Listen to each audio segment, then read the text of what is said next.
Yeah, I guess we're live. So, well, okay. Ouch. That hurt.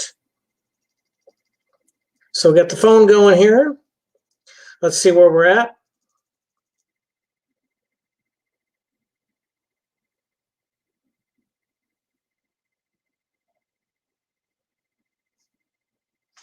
I guess I am live on YouTube. Welcome, YouTube listeners. I really can't hear myself, which is kind of interesting here. So, oh, there I am. Okay, let's just take a look here and see what we got going on.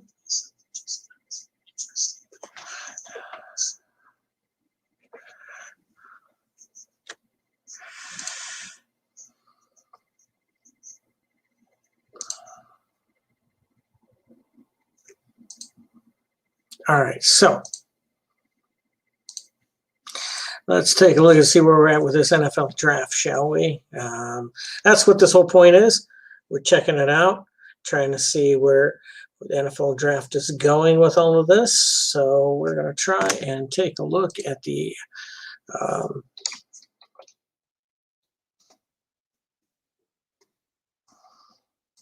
take a look, see if there's any surprises yet. I doubt there is.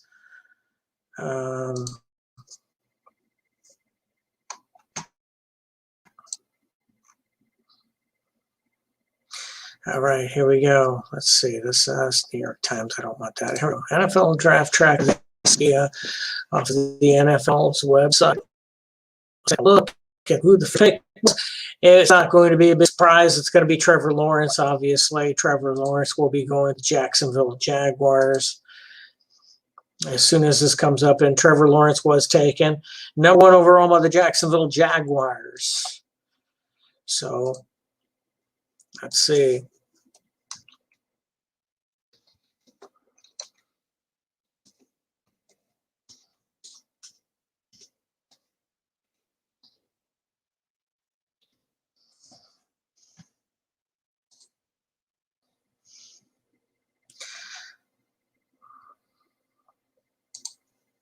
So there we are. First pick, NFL draft, Jacksonville Jaguars take Trevor Lawrence, quarterback Clemson. That's not a big surprise. That was the worst kept secret in the world. Second pick is moving on to the New York Jets, and I guarantee you this will be Zach Wilson, who's quarterback out of BYU. He will be the second pick taken. The controversy now will ride around the San Francisco 49ers with the third pick, and the bombshell that I just heard recently that Aaron Rodgers of the Green Bay Packers, who says he will not play. He's not going to play. As we know, last year, the first-round pick of the Green Bay Packers, they drafted Jordan Love, quarterback out of Utah State. The Packers went to their second straight NFC championship. Aaron Rodgers won the NFL MVP last year.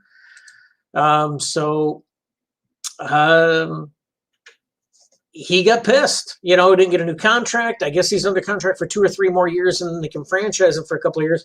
He's 37 years old. I think he really enjoyed his stay on Jeopardy or whatever the heck it was. So, again, welcome all of you who are joining me on My Brother's Brother. Here we are. This is My Brother's Brother. Of course, my other brother isn't here just yet. So, yeah, I think the interesting thing will be the third pick. San Francisco 49ers with the third pick. I think Zach Wilson is a done deal going too. I've seen some mock drafts where Justin Fields goes too. Justin Fields is not going to, guys. Justin Fields is not going to go with the second pick. And there's several reasons behind that, at least in my opinion. Number one, he's got the Ohio State Buckeyes stigma attached to him. And what do I mean by that? Well, last year, first-round draft pick of the Washington Redskins, one of them, I think, was Justin Fields. He's turned out to be nothing, all right? No Justin Fields, all right? Next thing we have is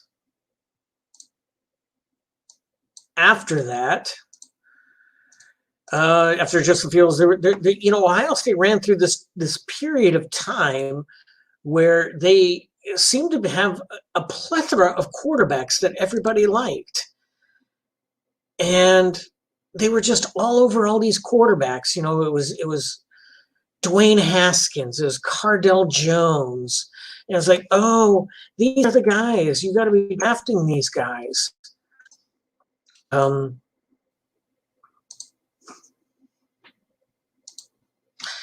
I was like, that's the stigma you have. That's the stigma you're going to wind up with some of these guys, is you're going to be stuck. You're going to be stuck in this dilemma with Ohio State where they haven't produced a very good quarterback. I'd like somebody out there, if you're in chat land or whatever, hit me up. Let me know in the chat. Name me a good quarterback that came out of Ohio State in the past 10 years, you know, and don't give me Brian Hoyer either, because Brian Hoyer is not a really good quarterback. Backup quarterback, great, good backup quarterback. Guy you can put in a game at halftime when you're up 20-6, you know, 23-9, 23-14 maybe, who's not going to lose you the game. He may not win you the game, but he's not going to lose you the game.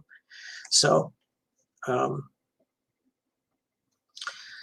yeah. So here we are. We're waiting for the second pick to come in, and we're talking about who the third pick's going to be. And again, oh, here we go. We've got somebody else ready to join me. Let's take a look who this is. Welcome, Calming the Chaos. Hello. How are you? You're joining my brother's brother, and my brother doesn't have a brother tonight, so my brother's wife, or my brother's brother's wife. That would be it. My brother's brother's wife, right? That would be me. Yeah. That's you. So what are your picks? So here we are. We got the first pick, which was a no-brainer. It's Trevor Lawrence. We knew that. Second pick, I'm predicting Zach Wilson, quarterback out of BYU, he's gonna go to the New York Jets, and then your 49ers will be then on the clock. And there's rumblings now, I've heard on my way home today from golfing, that Aaron Rodgers does not want to play for the Packers. What? He will not. He will sit out. He will retire. He just said he doesn't want to play. Now he's still under contract for a couple of years, and then they could franchise him for a couple of years. But how about Aaron Rodgers on the San Francisco 49ers? That would be an interesting trade. They can give up the third overall pick to the Green Bay Packers. That would be huge. They'd probably have to give up more than that. We would have to ask my sister about that, you know, because she is the diehard 49er fan. Yeah, and I mean, that's crazy. I know. My goodness. This is an MVP. This guy just won the MVP of the NFL. He went to back-to-back NFC championship games.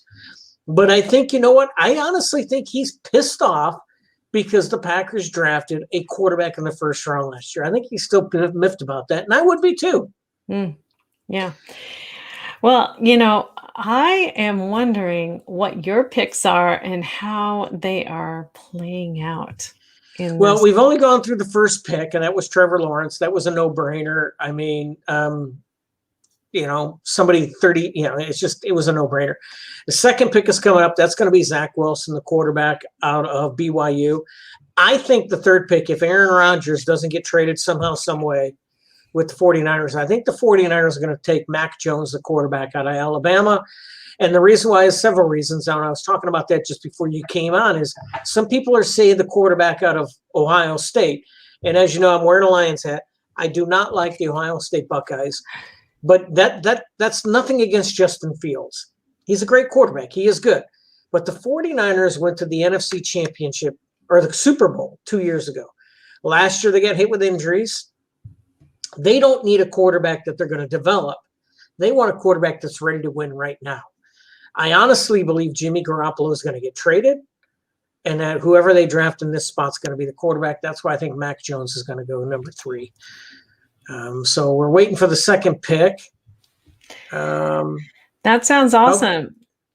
Second pick is Wilson, quarterback out of Brigham Young, going to the Jets. Just as I predicted, now the 49ers are on the clock. Well, so are you streaming this as far as the I am streaming. We are live on YouTube. Oh, okay. Well, so maybe I should buck off for a little bit and get some of my followers to chat with you. What do you think? Sure. I sent you the YouTube link. It should be in your email. So I guess I just click this remove and I remove you. All right. And I'll see you in a little bit, maybe. All right. So that was Tracy Coleman Chaos. She just tuned it in a little bit. So we did get the second pick. It was Zach Wilson. 49ers right now. We got 10 minutes in between picks this year. It's a bit of a change. So we'll see what happens here at the 49ers. Do they make a move towards Aaron Rodgers? Do they go with Mac Jones? I think the pick here is Mac Jones. I think it's got to be. I think Justin Fields is stuck with a couple of things. Number one is his epilepsy. People are talking about the epilepsy being a problem. Yeah, he's going to grow out of it. Will it affect him? Probably not. But he's not ready to go just yet. Mac Jones is ready to go. And another quarterback is Trey Lance. They're talking about out of, I believe it's North Dakota State or something. I think it's North Dakota State. He's definitely raw. When you look at those two quarterbacks, each of those two quarterbacks started 18 games in college. Mac Jones played against the highest level of competition. Plus, Mac Jones was on the practice squad of Alabama. If you're on the practice squad of Alabama and you're throwing passes on the practice squad, you're basically playing against Division 1A opponents if you're on the practice team for Alabama. And Nick Saban had to pull Mac Jones to the side and say, hey, listen, you're supposed to throw to the guy we're telling you to throw to. And Mac Jones is such a competitor. As that backup quarterback, he was thrown to the open receiver, not to the designated guy. He's just that type of a competitive guy. I think Justin Fields has so many things going against him. Number one, I reiterate, those of you who are out there, hey, if you can name me an Ohio State quarterback who's worth a damn, I'll shut my mouth. But I don't think there is. And again, don't give me Brian Hoyer, all right? Cardale Jones is even in the NFL anymore. Dwayne Haskins, he got released by the Redskins. He's a backup on Pittsburgh. So you got Justin Fields. I think he's got that stigma going against him. Plus, he's not ready for the NFL right now. And the 49ers, I believe, are going to move Jimmy Garoppolo. The pick is in. Here we go. Who do the 49ers take? I say it's going to be Mac Jones. Let's just see. We're going to wait. I'm waiting for the website to upload itself. That'll bring us to the fourth pick in the Atlanta Falcons, and we'll get to them in just a second. But I have my theories on the Atlanta Falcons. They got a couple of ways they can go. But I think some of that could depend on what San Francisco took. May not, probably not. I think San Francisco's pick could determine where this draft is going to go, if there's going to be a move here. If they took Trey Lance, I think you're going to see a move for somebody to get Justin Fields. I do think somebody would trade up to get him. So we'll see. I'm waiting for that pick to come in. It says the pick is in, but San Francisco got this pick via Houston, who traded it to Miami. Miami traded it to San Francisco. So here is San Francisco as we wait for this pick. I believe it's Mac Jones. We'll see who it is. 3 quarterbacks in a row. It's not been done since 1999. If my facts set me straight. Falcons on the clock next. This could be the curveball with the Falcons. I believe they're going to go tight end with Kyle Pitts. They could go Justin Fields if he's on the board. But I believe Matt Ryan still has 2 or 3 good years left in him with Julio Jones on one side, Calvin Ridley on the other. I think they need a dynamic tight end that could put him over the top offensively, and that could be the case there. So we'll wait to come in. Take another sip of some. And if you've got some beverage, by all means, please do.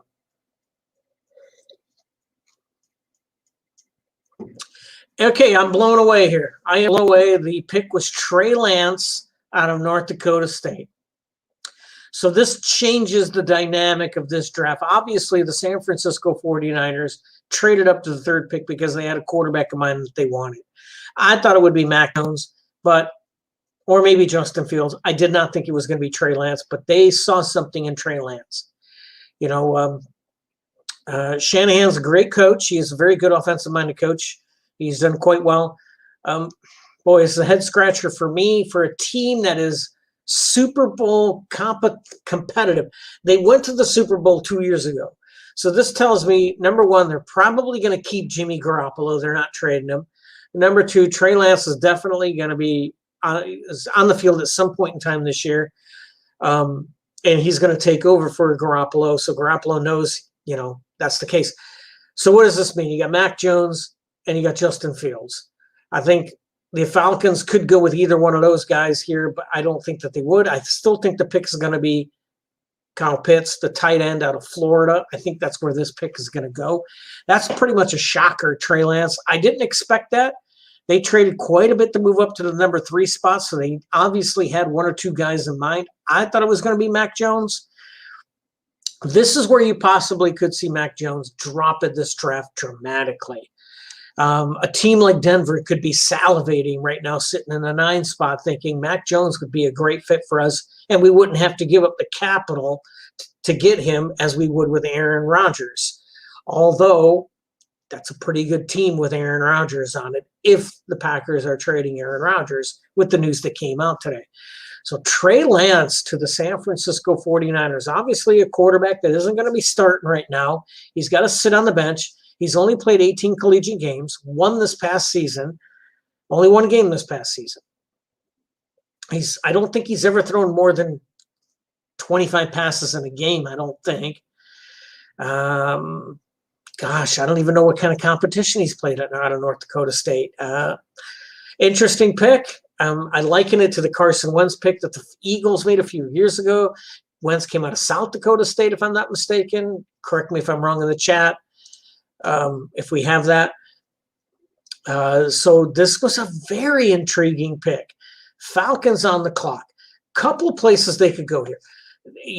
If they're going to trade Julio Jones, who's been a stud, but he's 32 years old, they could trade him. They could move him, and then they could go with a draft pick like a Jamar Chase here, who's the best wide receiver in the draft right now. I could see something like that happening. But what I see them doing is probably going with Kyle Pitts, unless they wanted to draft Justin Fields. Fields could be the pick here. I think it's between those two guys. I don't think it's anybody else but Kyle Pitts or Justin Fields. I don't know why you would draft Jamar Chase, the wide receiver out of LSU, unless you're trading Julio Jones. This is going to be very interesting. Trey Lance was a bit of a curveball. I was almost certain it was going to be Mac Jones, and they were going to move off of Garoppolo. But maybe they feel that they couldn't move Garoppolo, so it had to be Trey Lance. Who knows? Kyle Shanahan, obviously, he's a good coach. He's a good offensive coach. He doesn't have Robert Saleh anymore. He moved off to the defensive coordinator. He's off in the Jets. He's got his quarterback, Zach Wilson. 3 quarterbacks in a row. If a quarterback goes here, this will be a record with 4 quarterbacks off the board. I don't think that's going to be the case. I think this pick is going to be Kyle Pitts. That's what I think. Arthur Blank, the owner of the Atlanta Falcons, probably wants to win now. This team played very well at the end of last season. They were very much injured. A lot of guys got hurt throughout the season. Julio Jones had a lot of nagging injuries. But you got Julio Jones on one side, Calvin Ridley on the other. You add a Kyle Pitts at tight end, and he's more of a Jimmy Graham type of a wide receiver than a Rob Gronkowski.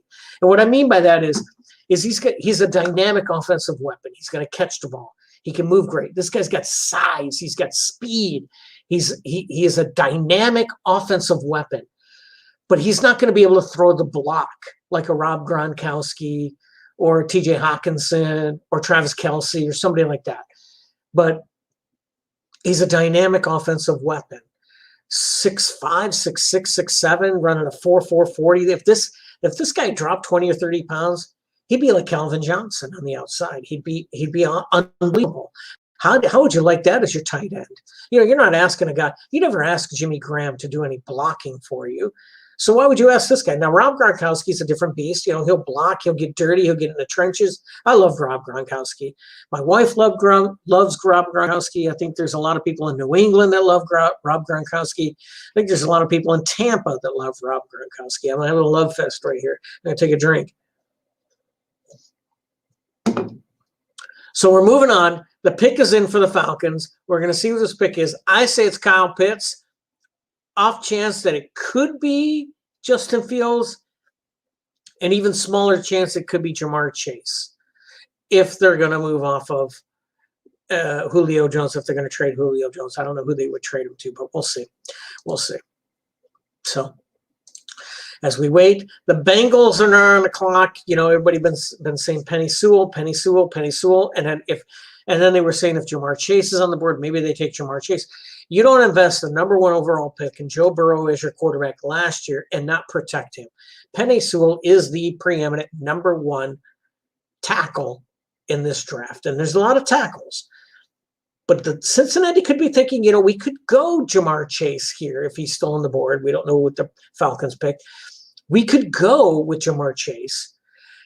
We're going to pick 37 or 38, you know, 4th or 5th pick in the next round.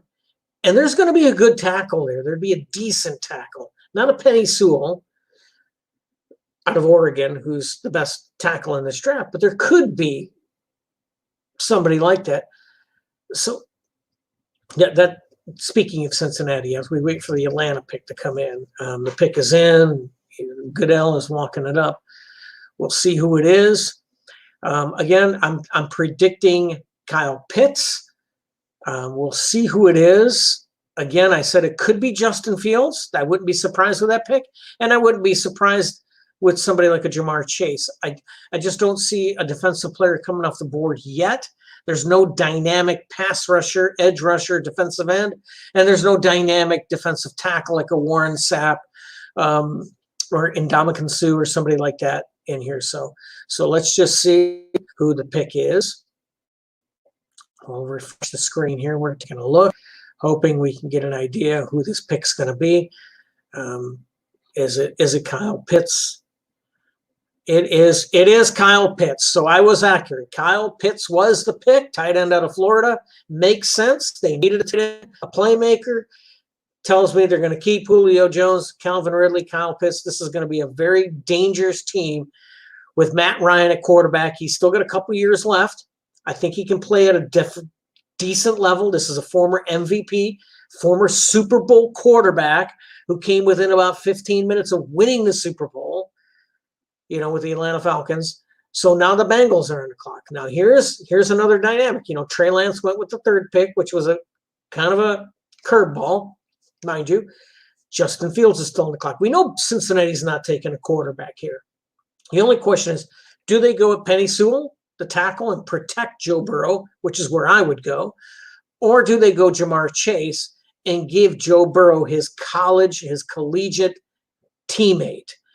Do they do that? Smart money for me is on Penny Sewell. I don't think there's going to be a trade here. I think the first opportunity we'll see what the trade is going to come at 7 with Detroit, with Justin Fields still on the board, Mac Jones still on the board. I think Detroit is thinking maybe trade, but let's not get ahead of ourselves. I do have the Lions head on here. I'm hopeful. We'll see. We'll see. I don't know. This is getting very, very interesting. I think this is a pivotal point here with where the Bengals go.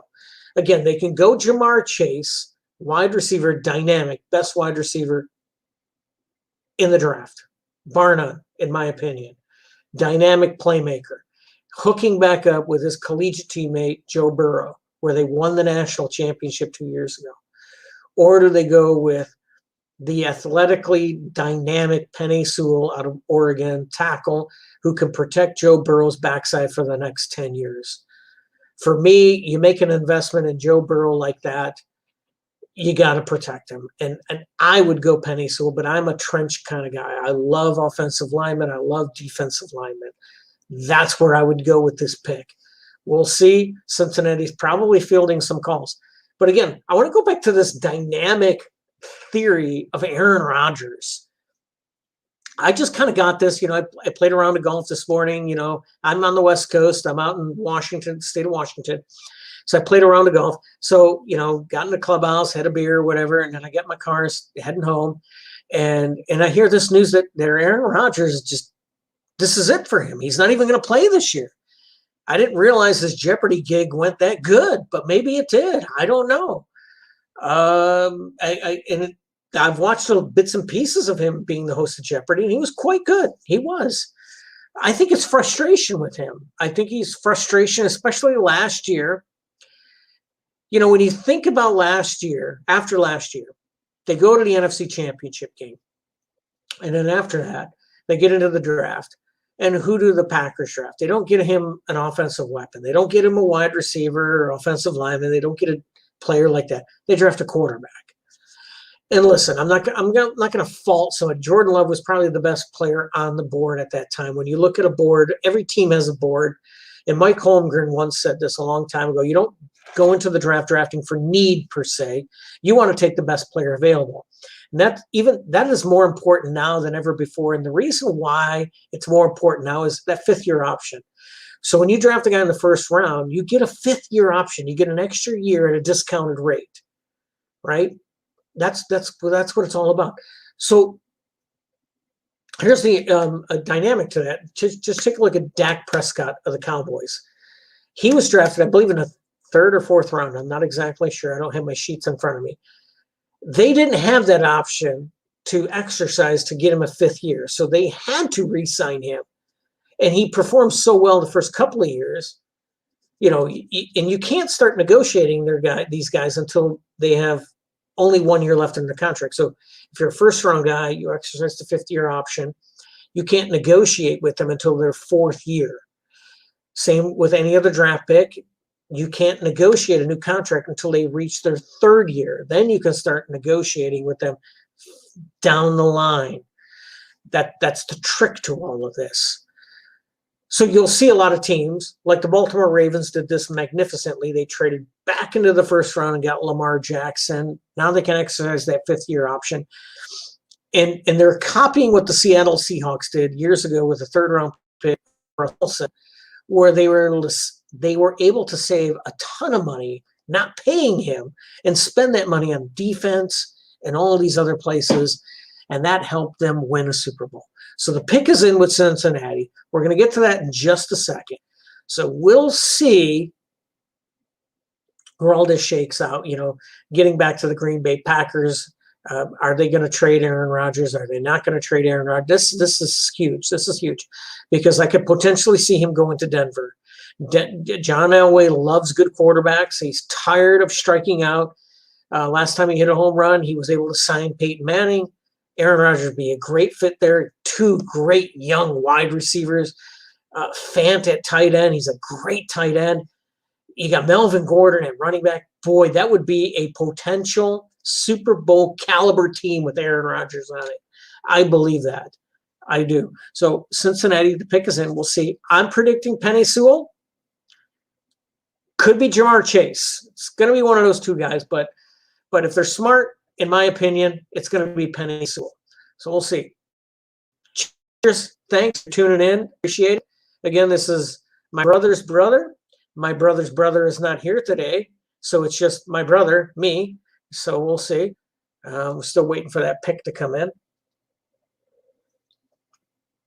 Get a little action here in the bottom left-hand corner here of this stupid Trevor Lawrence getting his jersey. Ooh. So we'll see.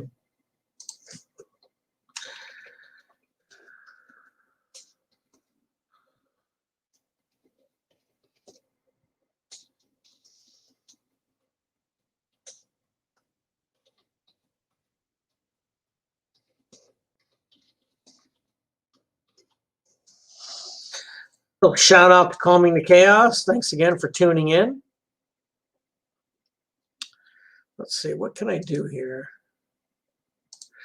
What I want to do is, and I don't know how to do this, and maybe Coleman can tell me, I want to make somebody a wrench, and I don't know how to do that. I guess I got to do it here. Do I got to do it here?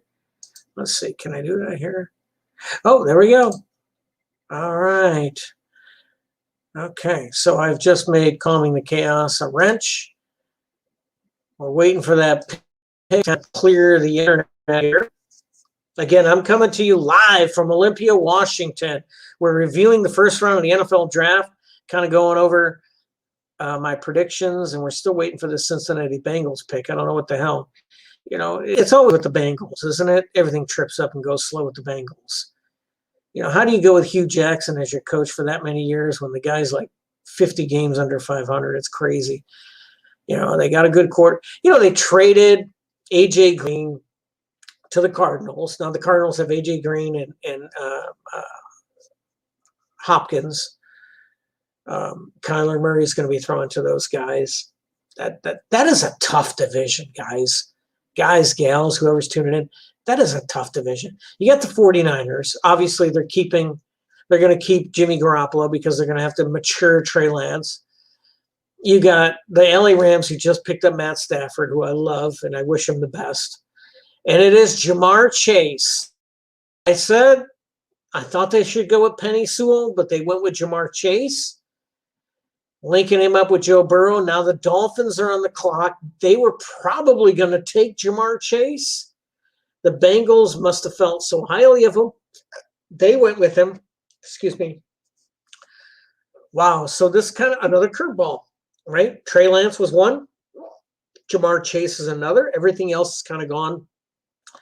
I think they were probably fielding some phone calls. Miami. Where does Miami go here? I think they got two options. Obviously, they want to get Tua Tagovailoa. I cannot say that name. If somebody can teach me a way of saying Tua's name properly, Tua T. Their quarterback, left-handed quarterback. So they're not going to go offensive line here. No. They will go with a wide receiver. They would have gone with Ja'Marr Chase. I think it'll be Jalen Waddle out of Alabama. We'll see. It could be Devonta Smith. Devonta Smith, poor guy. All right. He wins the Heisman Trophy out of Alabama, puts up astronomical numbers. Everybody wants to bitch about his size. And he is a smaller guy. I get that. He is. But tell me, is Tyreek Hill that big? Is T.Y. Hilton that big? Is Tyler Lockett that big? No, they're not. They're all about 5'10", 180. There's no problem with a player like that. They can be successful with players like that. Devonta Smith is a playmaker. Would I take him here? No. Because, again, I'm biased. I would take Penny Sewell here. That's just me. I would take the best of an offensive lineman on the board. They probably won't. They'll probably go Jalen Waddle or Devonta Smith. And if they do, that's going to put the Lions into what I believe will be the first trade down of this draft. I do think the Lions will trade down unless, okay, not unless. Let's just stick with the facts here. Miami's on the clock. I think it's Devonta Smith or Jalen Waddle. Let me just say this. It's going to be somebody out of Alabama, okay? It'll be somebody out of Alabama. So we'll see. We'll see. They're both out of Alabama. We will see. Again, I'm a Lions fan. I'm rooting for the Lions. And there's not one player in this draft that is going to put the Lions over the top. So what I would like to see them do is amass more draft picks in the future. Somebody comes to them and offers them a trade down where they're going to get future draft picks next year, plus the first round of this year, per se, like New England Patriots. I forget where they're drafting. But if the Patriots say, hey, we'll give you our first round pick, and so let's see, where are the Patriots drafting? Patriots are drafting at 15, and then Washington drafting at 19, the Bears at 20. Those are the three teams I think that need quarterbacks. Dolphins pick is in. That was pretty quick. If it's that quick, I'm thinking it's Jalen Waddle. That's my prediction. You don't make a pick that quick unless you know who you want and you're going after him, although it could be Penny Sewell. Because that was a very, very quick. Now they're getting this through via Philadelphia. This would have been Philadelphia's pick. Miami's getting it. Lions are on the clock. This is the exciting moment I've been waiting for. My brother's brother has been waiting for, and my brother's other brother has been waiting for, and my brother's brother's wife has been waiting for it. We're waiting for this pick. The Lions are on the clock. I hope it's a trade down, but I will tell you this. If Penny Sewell is on the clock, I would not be disappointed with Penny Sewell. I would love that as a pick. The best offensive tackle in the draft coming to the Lions to protect whoever the quarterback is. I don't think it's going to be Goff after this year, but hey, I was happy to get a competent quarterback who went to a Super Bowl and potentially could have won that Super Bowl. But we'll see. Ja'Marr Chase went 5. This was a flip-flop. I thought he would definitely be on the board. I think it's Waddle. We'll see. If it's not Waddle, it's Smith. And if it is Smith, Detroit's got a bit of a dilemma on their hands. Let's refresh this page. Let's just see what we got here. As you were wondering, I am drinking some Robert Mondavi Cabernet Sauvignon. Had a couple beers when I was on the golf course, some Coors Light. Went down smooth. Could have played better with my first 13. I played well on the back nine. I shot a 40 on the back nine, which is pretty good for me. So here we go. Ja'Marr Chase to the Bengals. The Dolphins pick is in. We're waiting. I think it's Jalen Waddle. It could be Devonta Smith, possibly Penei Sewell. Those are the three people I'm thinking it could be. And that puts the Lions on the clock. We're waiting. Again, I think the first curveball was Trey Lance. With Ja'Marr Chase coming off at 5, that just leads me to believe that the Bengals were taking Ja'Marr Chase all along. I don't think they were ever going to go for Penei Sewell because he was available, and I figured Chase would go to the Dolphins. So the Dolphins probably knew that, probably had this pick in their hip pocket ready to go. And again, I think it's Jalen Waddle, wide receiver out of Alabama. We'll see. We're still waiting. Puts the Lions on the clock. Trade opportunities for the Lions here. I think Penei Sewell's an option. I hope they don't take Devonta Smith. If they do, again, I pumped him up just a few minutes ago. I hope it's not. I'd like to see a trade down. I wouldn't mind an offensive lineman because that's who I am. And there it is. I was right. It was Jalen Waddle. I was correct. So we have 6 offensive players off the board. I think this is a trade. We'll wait and see. I think it's either Denver moving up 2 spots. It could be New England moving up from 15 or Washington moving up from 19. I think one of these teams wants Justin Fields. I think if it's not Denver, Denver might be trying to work a trade to get Aaron Rodgers. I think, and this is what I look at, okay, guys? Detroit has a relationship with the New England Patriots due to Matt Patricia and Bob Quinn, their former general manager and former head coach. They have a relationship with New England, and it's a good relationship. So there's that relationship there, just like there's a relationship with this management that's in Detroit now and the LA Rams, which is why the Stafford trade went through. But Washington's new GM is Mayhew, who used to be the GM of the Lions. So there's a relationship there. So is Washington willing to move up to get Justin Fields or Mac Jones? Is New England ready to move up to get Mac Jones? That's what I like to see. Detroit accumulate some draft picks because this is not a one draft fix for this team. We only got 6 picks this draft. I would like to see Detroit trade out of this. Again, if they're going to pick somebody here, I hope it's Penei Sewell. And I will be so happy. The pick is in. It doesn't look like it's a trade. Please be Penei Sewell. And I would be so happy. We'll see. Boy, trade would be nice. Penei Sewell would be good. Just don't get nuts. I mean, they talked about Micah Parsons, the linebacker. That's not a sexy pick. And I'm not looking for a sexy pick. Do they need a middle linebacker? Maybe, but man. Micah Parsons is probably the best linebacker on the board. Would I be totally disappointed in that? I don't know. Chris Spielman is in upper management. He could be pushing for this pick. Boy, I was hoping for a trade. Maybe it was a trade. I don't know. We'll see.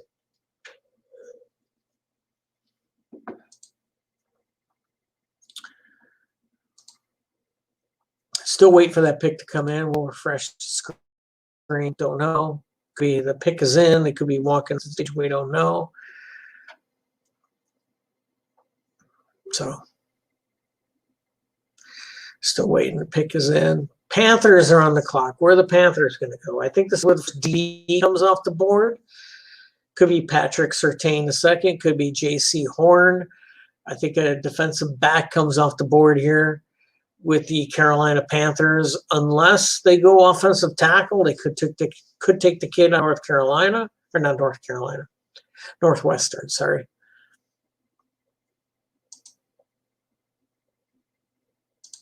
Let's just see. I did save this somewhere.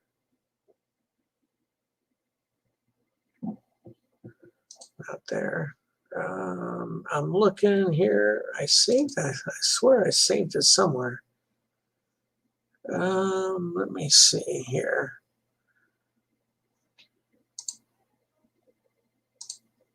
Let's see. Still waiting for that pick to come in for the Detroit Lions.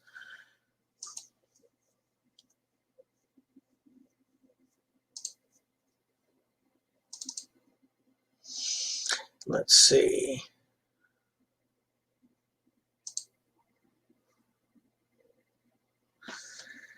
Do I have the right disc in there? And you know what? That's the problem. I don't have the right disc in there. So I got to get the right disc in there so I can pull up the proper files.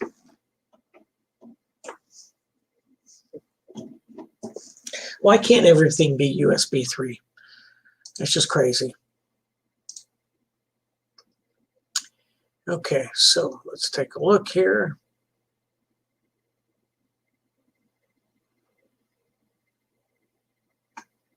Well, that doesn't look like it's it either. So we'll just go back. Still waiting for that pick to come for the Detroit Lions. Again, I was hoping, you know, and if it's taking this long, I'm hopeful it's a trade. I'm hopeful it's a trade because it's taking a while. And they're still waiting for the pick because usually when you do trade, then, you know, I'm hopeful that's what it is because it's taken a while for my screen to refresh itself into telling me who it is.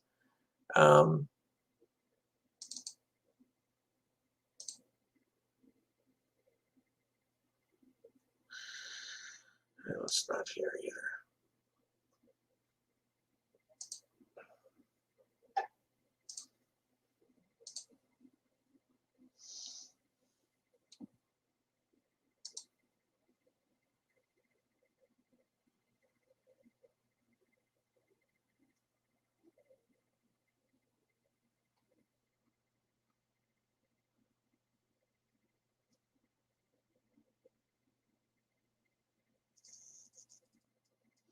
All right, so sorry, we got a little. Still waiting for that pick to come in for the Detroit Lions. Still have not seen that pick. We're hopeful. Got my fingers crossed again. I am hoping, really, really, really hoping that the Detroit Lions have traded down and are going to grab somebody else later on in the draft.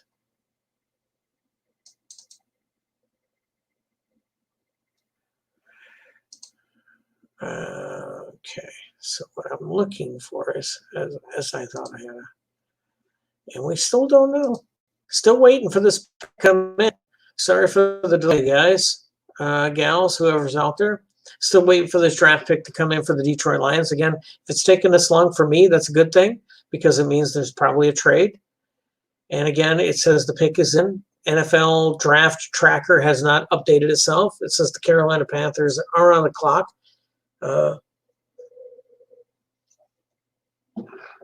To me, it's a good thing. This is a good thing. This means they're trying to sort out this trade, which means the Lions got some compensation, good compensation.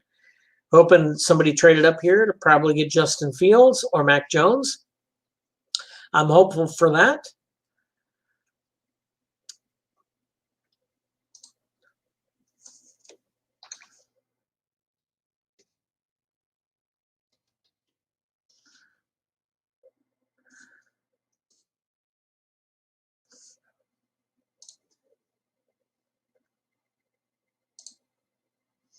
Still waiting for that pick. It's still waiting.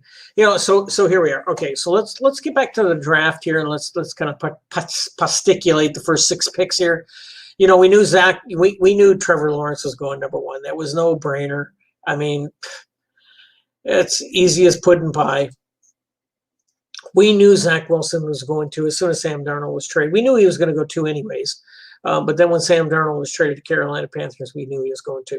The question mark was San Francisco. They traded up to 3 for a reason. They probably knew that Lawrence was going. They knew Lawrence was going 1. They had a good idea that Wilson was going to go 2. So they probably had their eyes and didn't want anybody else to get their hands on Trey Lance. Okay, so Kyle Pitts going 4. Stretch, no stretch, maybe, maybe not. Jamar Chase going 5. People had Jalen Waddle, or not Jalen Waddle, but people had Penei Sewell going here. My phone is blowing up here. Let's see what my phone has to say.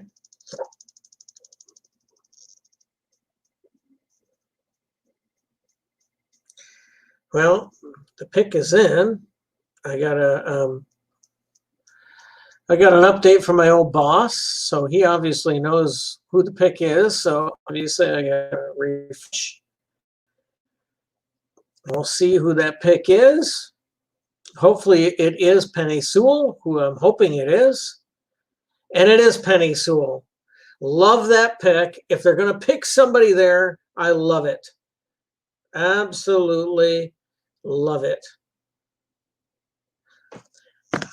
Love that pick. The Detroit Lions, they probably waited to the very last minute trying to trade down or whatnot. I love the fact that they took Penei Sewell. Best offensive lineman in the game, in the draft. You take the best tackle. That is a phenomenal pick. Now, whatever quarterback they draft, Penei Sewell is going to have a year under his belt, at least a year, if not 2, when Detroit finally drafts their quarterback of the future, because I think everybody knows it's not Jared Goff. He's not the quarterback of the future. So by the time they do draft their quarterback of the future, next year, year after, whatever, Penei Sewell is going to have a couple years under his belt. This is such a good pick. If they weren't going to trade down and they couldn't get Jamar Chase or Jalen Waddle, this was the next best thing. Penei Sewell is a great pick for this team. I love that. They got Frank Ragnow in the middle. Now they got Penei Sewell protecting the backside of whatever. This is an awesome pick. I didn't expect them to be here at 7, but here we go. 7 picks in a row. Offensive. Carolina Panthers on the clock. They have Sam Darnold as their quarterback. They traded a couple of picks, whatnot, to move to grab him. Boy, I tell you, they could trade down. You know, Justin Fields is still on the board. Mac Jones out of Alabama is still on the board. We'll see. I'm looking at this and wondering who's that. Micah Parsons of Penn State, Devonta Smith. According to Pro Football Focus, the number 2 player on their board was Penei Sewell. Love that pick. Absolutely love it. Again, I'm a trenches kind of guy. You have to protect the quarterback. You got to do that. You got to get after the quarterback and protect the quarterback. You can't get after the quarterback with the guys in the draft this year in the first round. Penei Sewell was a fantastic draft pick. A+ in my book. A+. And not because it's just the Detroit Lions. I think it's an A+. I think it's a great pick. Fantastic pick. Love it. Okay, so what do we got next here? On the board, the Carolina Panthers. The pick is in. Who do I think the pick is going to be for the Carolina Panthers? Well, they got a couple of good wide receivers. Robbie Anderson's not too bad. They got Christian McCaffrey. Do they go offensive line? They're going to bring in Sam Darnold. I think they could go offensive line. I think they could go with the kid out of Northwestern, Rashawn Slater. I think that could be the pick here. Rashawn Slater. If not, they could be going Devonta Smith out of Alabama, or they could be going Patrick Surtain II. We'll see. Who do I think they're going to take? I'm going to say it's going to be Rashawn Slater. I don't know. I haven't seen it, but I'm going to say Rashawn Slater. I think he's a great offensive tackle out of Northwestern, played in the Big Ten, obviously. I think that's who it's going to be, is Rashawn Slater. But obviously I was wrong with the number 3 overall pick. I got 4 right. I was kind of right on 5. I was definitely right on 6. Hopeful right on 7. Got the first 2 right, for sure.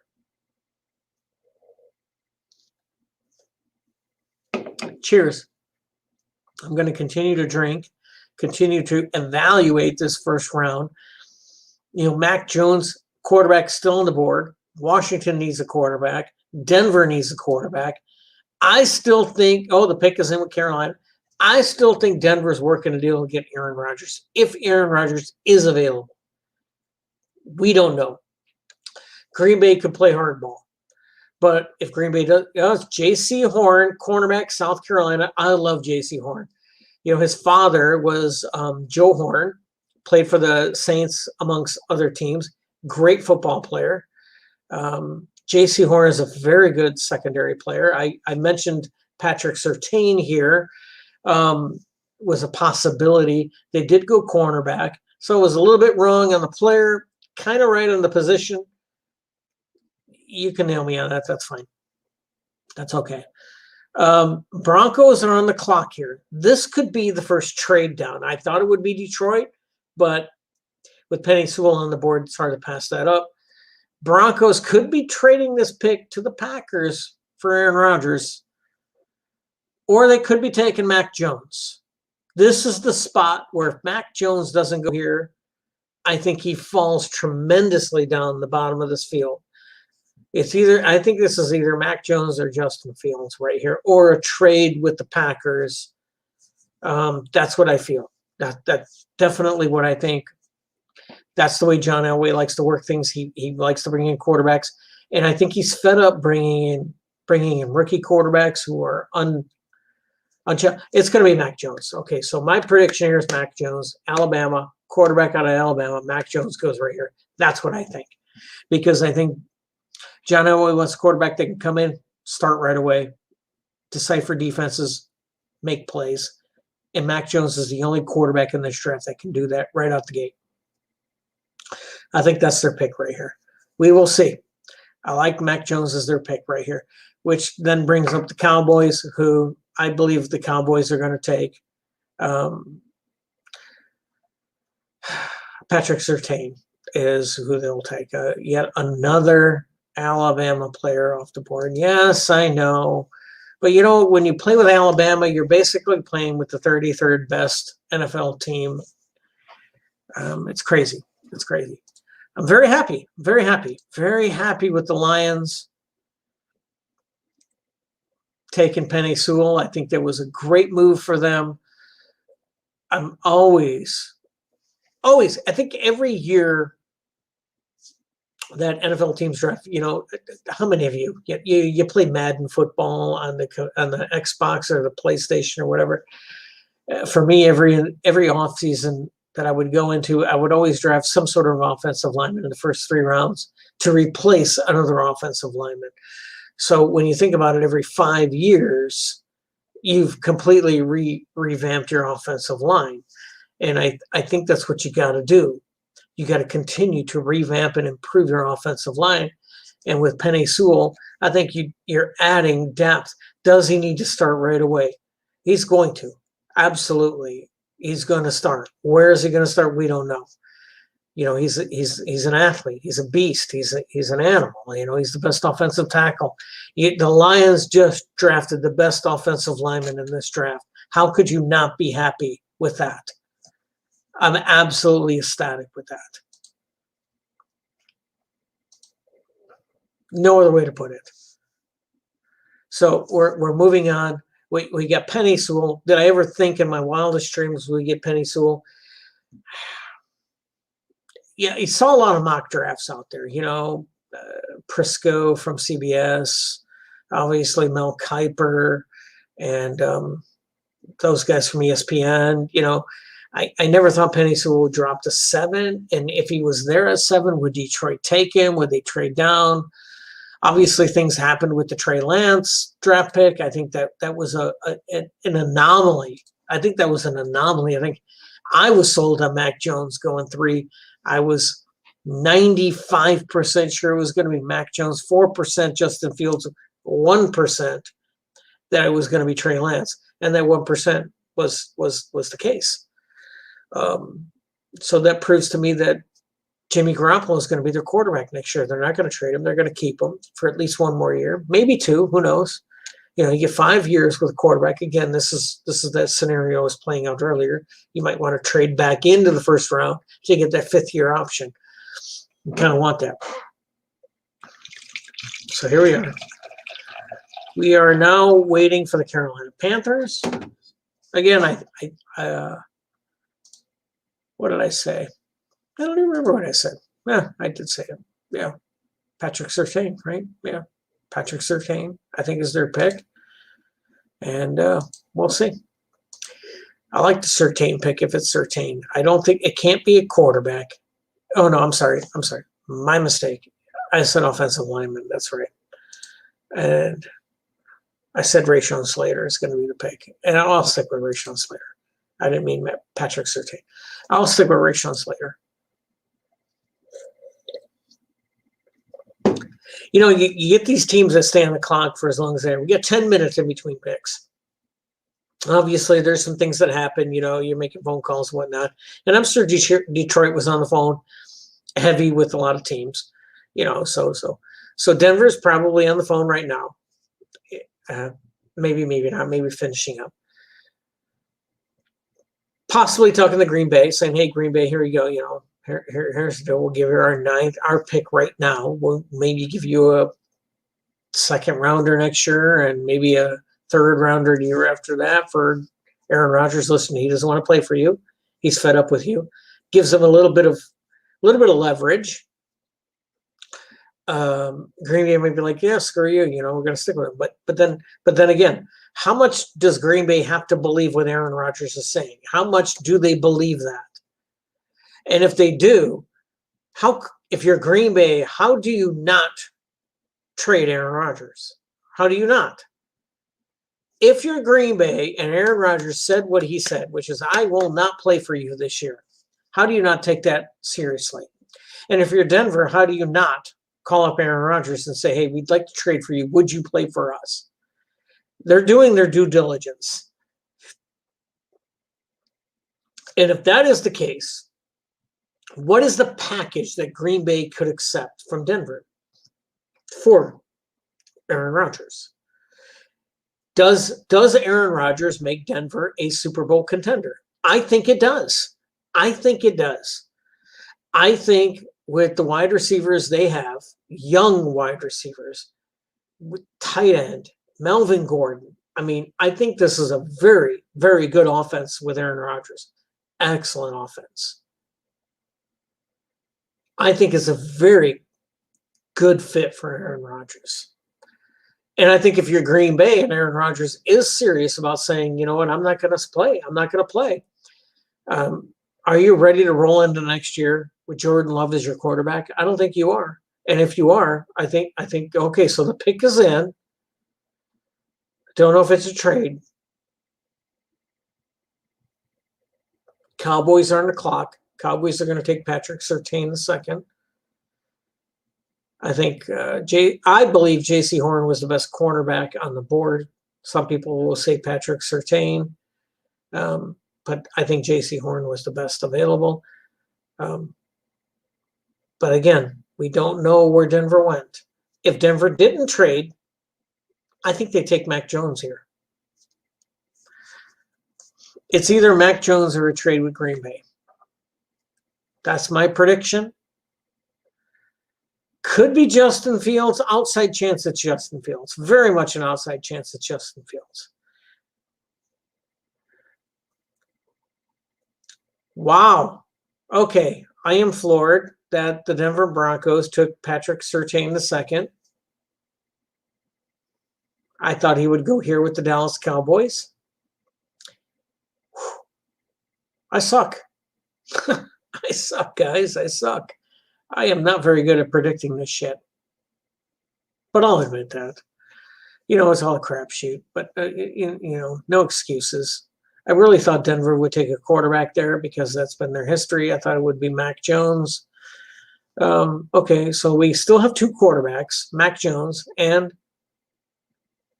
Justin Fields, still on the board. Highly regarded. Cowboys are on the board right now. I thought that they would take Patrick Surtain, so we've seen two cornerbacks go back to back. I think the Cowboys take Rashawn Slater. It'd be hard to pass him up. He's an offensive tackle out of Northwestern. I know it's not a sexy pick. It's not an amazing pick. Gosh, they could take Christian Darrisaw, but again, he's an offensive tackle. They could take Trayvon Moehrig out of TCU.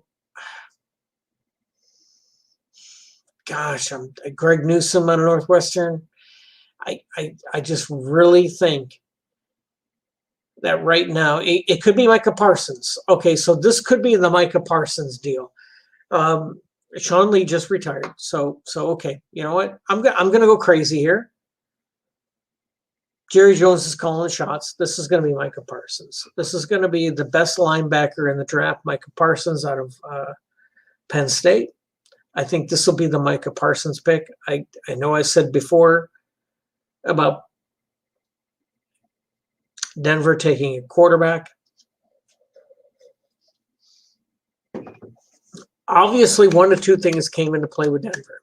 Number one, there was no deal in play for Aaron Rodgers. Okay. Number two, they just did trade to get Teddy Bridgewater. Maybe they're comfortable with Teddy Bridgewater. Hard for me to believe, but okay, I can buy that. Maybe. Still got Drew Lock on the team. Okay. Not sexy. You're still behind Patrick Mahomes and the Kansas City Chiefs. I think you're behind Justin Herbert and the Los Angeles Chargers. And I think you're falling behind the Raiders. Whoever, I think you are. So why Patrick Surtain? I don't know.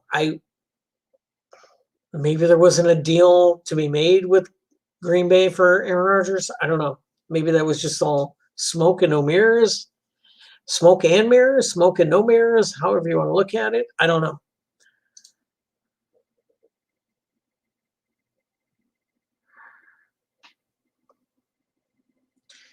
Well, thank you, Calming Chaos. I don't believe I suck either.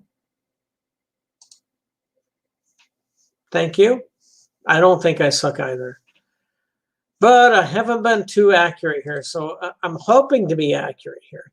I'm getting the right guys in the right kind of positions. I'm just not getting them with the right teams. And you know what I'm surprised about? This is amazing. There hasn't been a trade yet.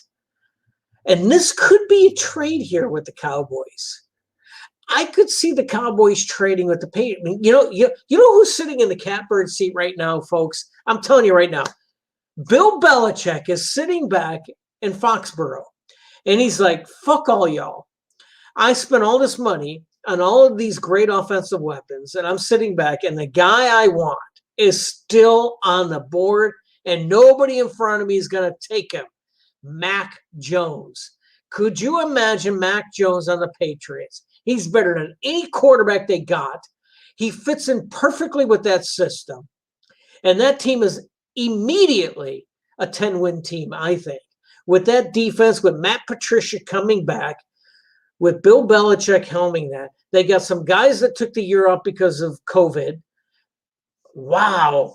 Think about that. The Giants aren't taking a quarterback. Oh, the Eagles traded up. Here we go. First trade, the Eagles traded up to 10. What do you trade up for? You trade up for an offensive guy, not a defensive guy. They saw two cornerbacks come off the board. Maybe they felt strong about a quarterback. Could this be Mac Jones coming off the board? Could this be Justin Fields coming off the board? They leapfrogged the Giants. Or they traded with the Giants. I don't know. Interesting. Let's see. What do we got here? What is this? Are they going after Devonta Smith? Is this the spot where they want Devonta Smith? Is this why they leapfrogged the Giants? And this was an interesting trade, guys. I'm telling you, why is this interesting? Because they traded with a team within their own division. You don't normally see that. So the Cowboys traded back. What did the Cowboys get? They traded down 2 spots. They probably kind of know who the Giants are going to take at 11. So they trade down. This could be Devonta Smith right here. I think this is Devonta Smith going to the Eagles to give Jalen Hurts a little bit of help, unless they don't feel that confident in Jalen Hurts and they're going to go with Justin Fields. That was a crazy trade. You don't see that within the division. The Bears and the Lions would never make a trade. The Packers and the Lions, the Vikings and the Packers. You don't see that. Jerry Jones willing to make a trade with the Eagles. They must have given up a little bit of health there. Must have thought that there's somebody the Giants wanted. Who would the Giants want? It's Devonta Smith. They didn't want the Giants to get him. I think this is Devonta Smith.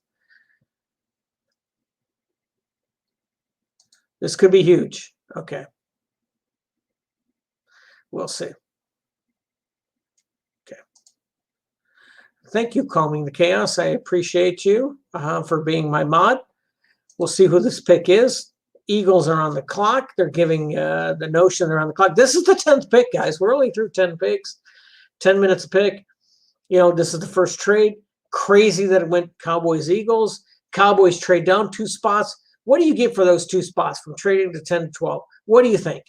What's worthy? I think it's probably just a 4th-round pick, maybe an extra 4th-round pick this year or next year. It's not much. It's not a whole lot.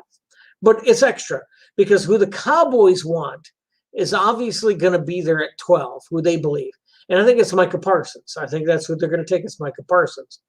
I think who the Eagles want is more important, which is probably Devonta Smith, which is why you trade. You really don't trade up for a marginal defensive player. You don't. And I don't think there's anybody like that. What's his name? Oh, my gosh. I'm sorry, guys. It's Kwity Paye out of Detroit or out of Michigan. It's Kwity Paye out of Michigan. Maybe the Eagles trade up to get Kwity Paye. God, that's hard for me to believe. I don't think they're trading up to get Kwity Paye. I just don't. That doesn't make any sense to me. I really do think that the Eagles traded up to get Devonta Smith because they thought the Giants were going to take him. That's why you trade up, guys. You're trading up to avoid some team in front of you from getting a player that you covet. And I can tell you right now that they need a playmaker. They need offensive playmakers on the Philadelphia Eagles. They made a commitment to Jalen Hurts. Maybe it's an offensive lineman, but I don't think you're it's a tackle. If you're trading up to get somebody like that, I think the Cowboys feel confident their guy's going to be there when they pick at 12. So they pick up an extra draft pick. Maybe it's a 5th rounder. Maybe it's a 4th rounder this year, next year, whatever, to trade back 2 spots to get the guy that they were going to take anyways at 10. I think this is Devonta Smith. I really do. You don't trade up like this, leapfrogging a guy in your own division, unless you feel they were going to take this guy. And Devonta Smith would have fit in perfect with the Giants. They got a couple of offensive guys. They lost. Oh my gosh, I can't even think of his name. I forgot his name. Anyways, they lost a wide receiver in the offseason. Can't remember his name. Sorry. I'm not perfect. So he played on the Seahawks out of college, out of Notre Dame. I can't think of his name. Golden Tate, that's who it was. Golden Tate didn't get re-signed. He got released. Lost Golden Tate. They do have a couple of decent wide receivers. Not tremendous. They got a great – I love their tight end. I think he's fantastic, especially if you're in fantasy football at all. Amazing. Amazing tight end. I think Devonta Smith is the pick here. I think they want that slashy guy, slot guy, outside guy with speed. I think that's why the Eagles traded up to avoid the Giants getting him. I think that's what they did. And I think they probably gave up a 4th or a 5th rounder just to move up 2 spots to get him.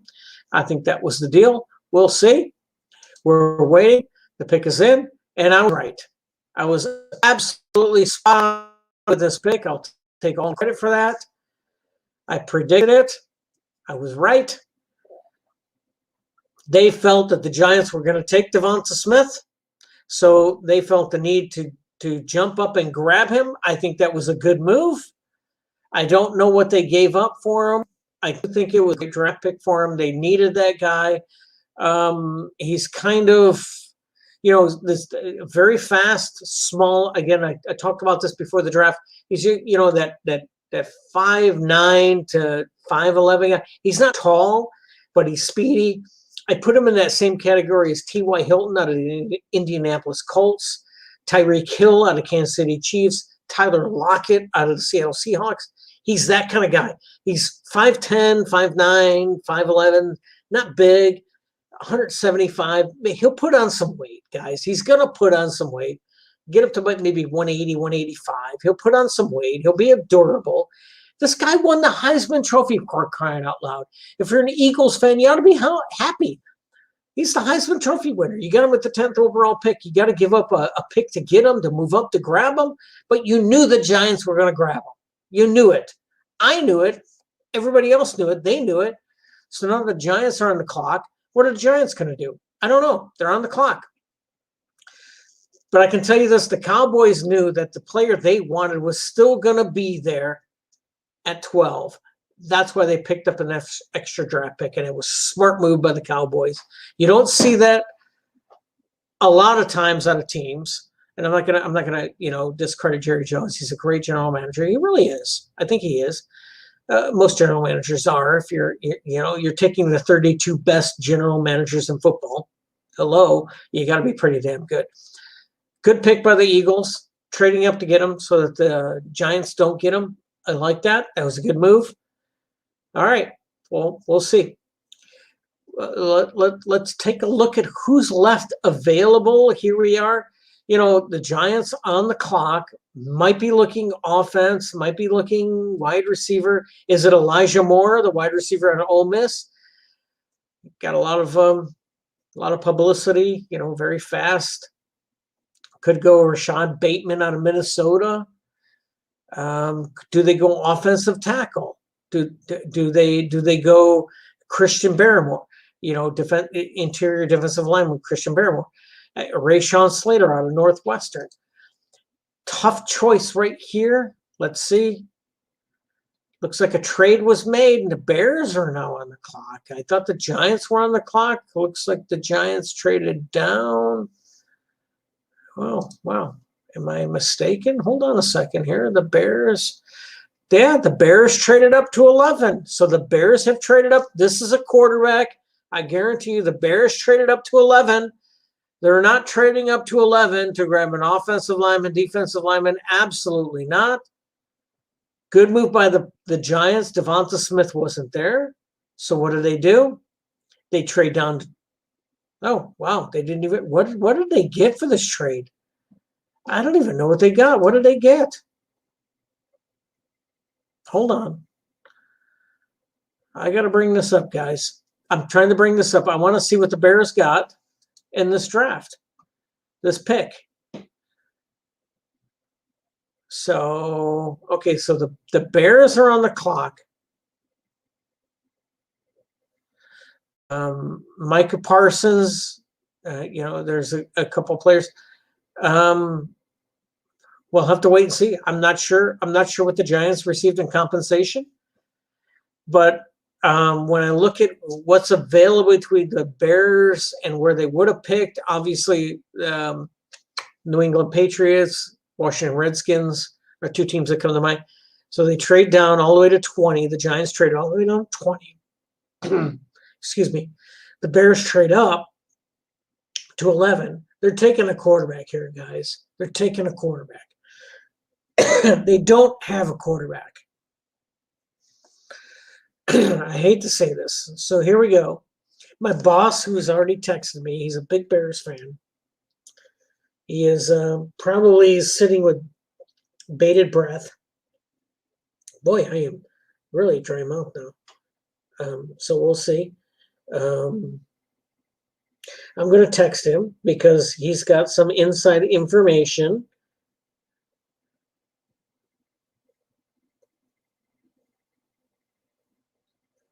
We'll see. The pick is in. I think it's either Mac Jones or Justin Fields. My bet is you trade up to get Justin Fields at 11. You don't do it to Mac Jones. I think this is a Justin Fields pick. But the Bears are in a very interesting situation where they got a very good defense. So this could be a Mac Jones pick. My boss just texted me. He says it's going to be Fields. My old boss. I haven't worked with him for a while. I call him my boss. He's a great guy, Jim Conklin. He's fantastic. He's amazing. Very understanding guy. He says it's Justin Fields. We'll see. local to the area, not that far from Ohio State, not local to the area, but he's not that far. They do need a quarterback. He's probably the best quarterback on the board.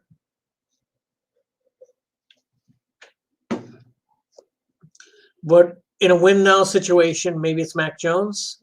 I think it's Justin Fields. We'll see. I like that. I like that prediction. Let's just see who it is as we refresh the screen. Look forward. Where are we at? 10th pick. This is the 11th pick. I did nail that 10th pick, Devonta Smith, pretty accurately. 11th pick, Chicago Bears. We think it's Justin Fields. I'm going to lock that in. The Cowboys are on the clock. I think the Cowboys are going Micah Parsons. That's just my feeling with Sean Lee retiring, hanging it up. I think this Bears pick trading up, when you go up 9 spots, you're probably giving up a 3rd or a 4th round pick at the very least. I think this pick is Justin Fields. I don't think you move up to take Mac Jones that many spots and give up that kind of a pick. But I could be wrong. I could be wrong. It could be Mac Jones. Maybe the Bears think they can win now. It's weak division, I think. Minnesota's okay. Detroit obviously is crap. I'll admit that, even though I'm wearing the hat. If the Packers lose Aaron Rodgers, remember, the Bears made the playoffs last year. This was a playoff team. They were 8-8. A great defense. 8-8. Better quarterback play could have won this division with the Bears. 8-8. Let's see who the pick is. They traded up for this guy. Do you trade up for a Mac Jones or do you trade up for a Justin Fields?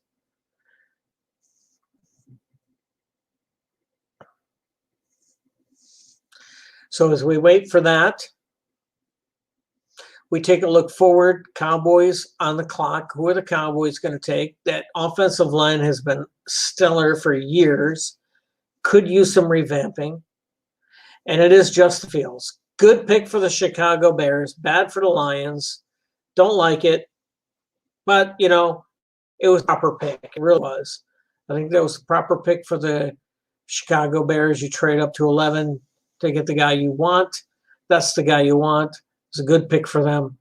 Obviously, they feel that they can sit back, maybe let him grow for a year under center, and then be, more competitive the following year.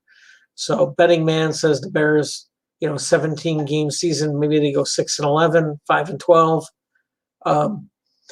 I think it's a good pick. I really do think it's a good pick for them. I'm not a Bears fan, obviously, from Detroit, but I think it was a solid pick.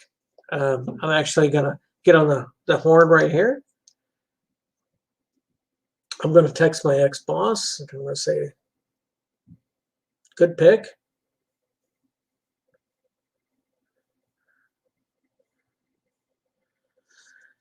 And it was a good pick.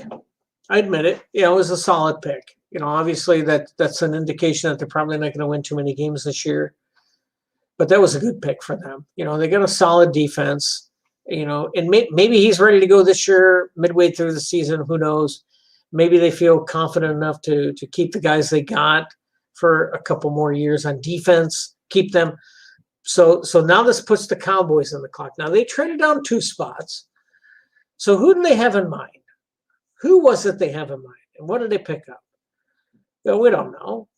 We don't know. I say it's going to be an offensive lineman. I think it's Rashawn Slater.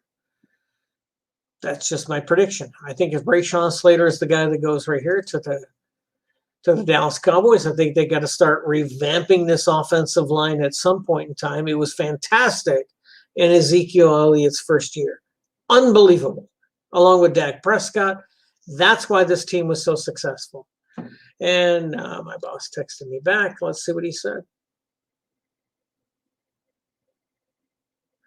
A couple of thumbs up he gave me. It was good.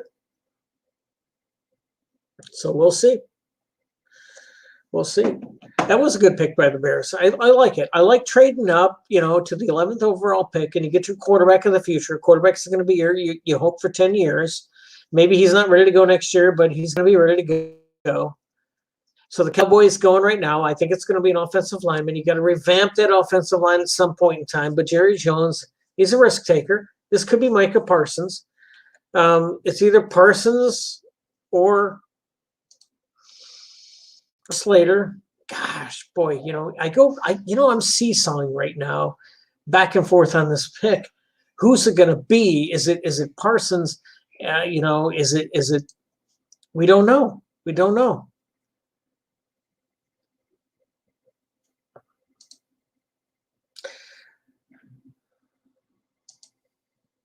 So, Cowboys on the clock.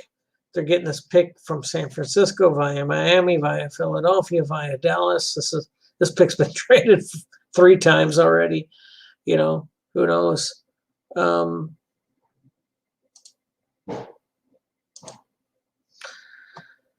Give me a vote pick,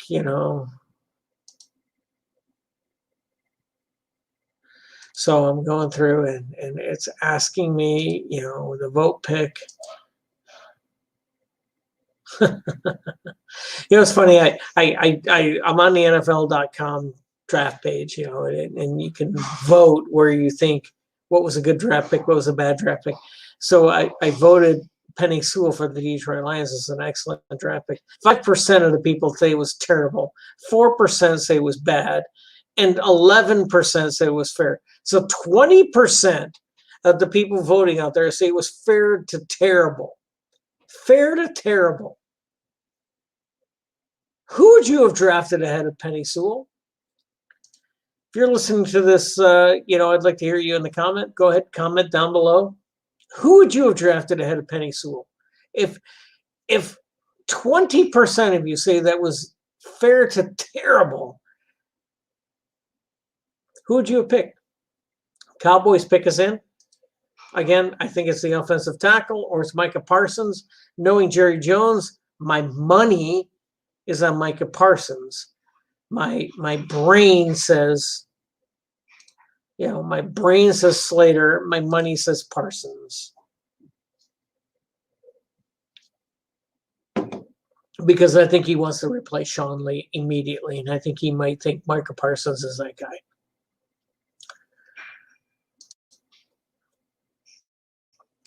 So watch the screen. Let's see what we got.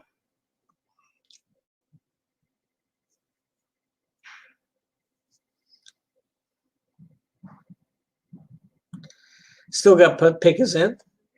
So, what do I think of the first 11 or 12 picks so far? I think it's been okay. I think Lawrence and Wilson were a given. I think Trey Lance was a reach. Pitts was a given. I think Chase was okay. Sewell might have been a better fit, but that's not what they thought. Waddle, I think, was the right choice. I think they were going between Waddle and Chase. They were going to take either one, whoever was available. I love the fact that Sewell fell to 7. Detroit probably would have traded out of that pick, but with Sewell there, they took Sewell. J.C. Horn, Carolina, they were going to take who they thought was the best cornerback. I think Denver felt very comfortable taking Surtain. Obviously, they feel very comfortable with Bridgewater as their quarterback. Devonta Smith with the Eagles. They obviously felt that the Giants, who were at 11, might have taken Devonta Smith, so they wanted to leapfrog him, gave up a little bit of capital to the Cowboys to grab Devonta Smith. I nailed that one perfectly. I felt that one was coming. The Cowboys, again, I think it's going to be Micah Parsons, linebacker out of Penn State. I think that's the pick because I think the Cowboys like to take impact first-round draft pick linebackers. Excuse me. Sorry, guys. We'll see. Going to refresh this in a second. And I was right. There we go. Boom. 3 picks in a row. I've nailed pretty much right, spot on. I said Micah Parsons would be the Cowboys pick. They probably felt he was going to be there at 12, and they needed a replacement for Sean Lee, who just retired not that long ago. This is who Jerry Jones likes. He likes these impact linebackers. I thought it might have been an offensive lineman,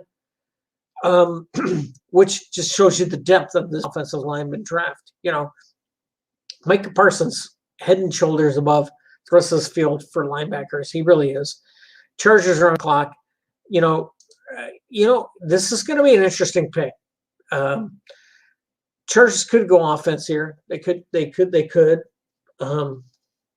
But boy, you just got Justin Herbert last year. I would like them to take a tackle here. And again, this is just me. I think with Rashawn Slater on Northwestern still on the board at 13, I think that's a hard one to pass up. It's really hard. You obviously don't need a quarterback. Could use a running back. This is really too early to grab a running back. Could use a defensive. This could be the place for Twitty. You know, this could be the place for Quiddy Pay. But you get Bosa on one side. You put Pay on the other. Wow. You take the best edge rusher in the draft right here. Boy. I got to say that might be where I go. You know, guys, I got to take a quick break. I'm going to leave this open. If you got comments, please leave them. Go ahead, leave them down there. And I am a Lions fan. I'm very happy with the way this draft is going right now. This is fantastic. So go ahead, leave a comment. It's all good.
You know what? I've been talking for the last 5 minutes, and I was muted. So, anyways, here we are. We're back.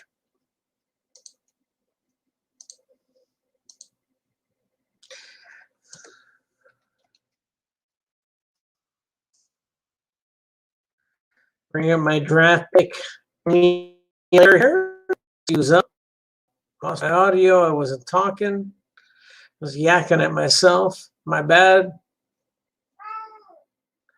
We're still waiting for the Chargers pick. It's in. We're waiting for it to be revealed. Yes. I got my cat down here. He's hollering at me. He's a Lions fan. He's upset that we haven't won anything in the ever, never. So let's see who the Chargers have selected here.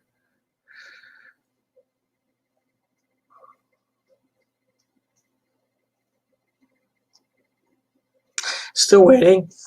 Again, I think it's most likely it could be Kwity Paye here. I like the Kwity Paye pick. It could be offensive lineman to help out Justin Herbert. Again, you don't invest a top 10 pick in a quarterback and not help him out.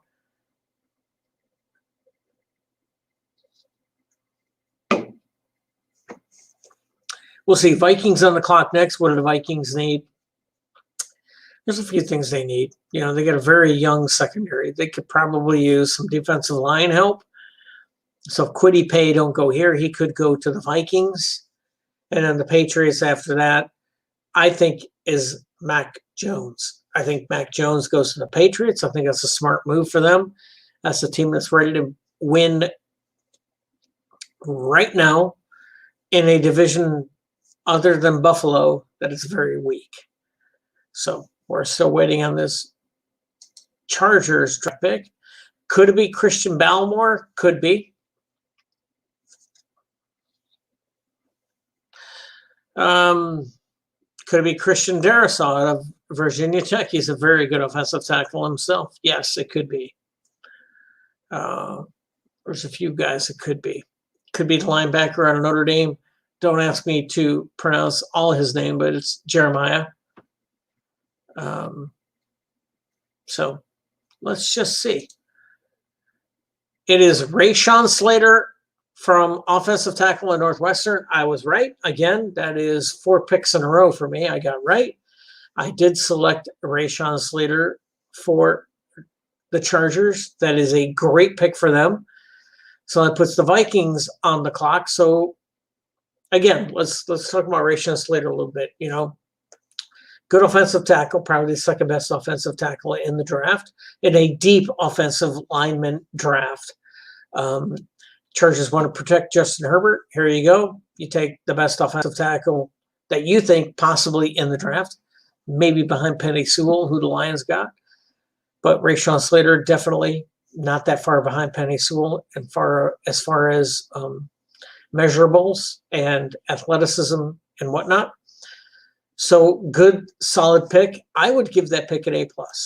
You know, if I had to rate that pick, I'd give it an A. And I'm going to do that right now. I just did. I think that's a fantastic pick. Brings the Vikings, one of my hated teams. I don't like the Vikings. You know, they have Adam Thielen and Jefferson on the outside. Kyle Rudolph as, you know, and a great time. You know, do they? Yeah, I don't think they're in a position to go quarterback here. Where they go, you got to, you know, you look at who's available. Did they go offensive line? Who's the best offensive lineman? It's Darrisaw of Virginia Tech. Do they go Darrisaw? Do they get Barmore out of Alabama for inside defensive line help? Boy, you know, this is a good team. It really is a good team. I think they just got hit with a few things last year. Young secondary that's going to get better. So I don't think they go secondary. I think Christian Darrisaw is the pick here.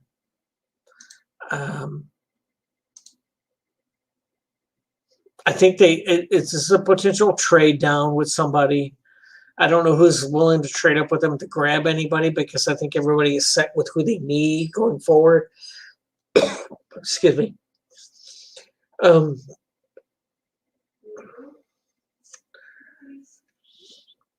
This could be pity. This could be the spot. I thought that maybe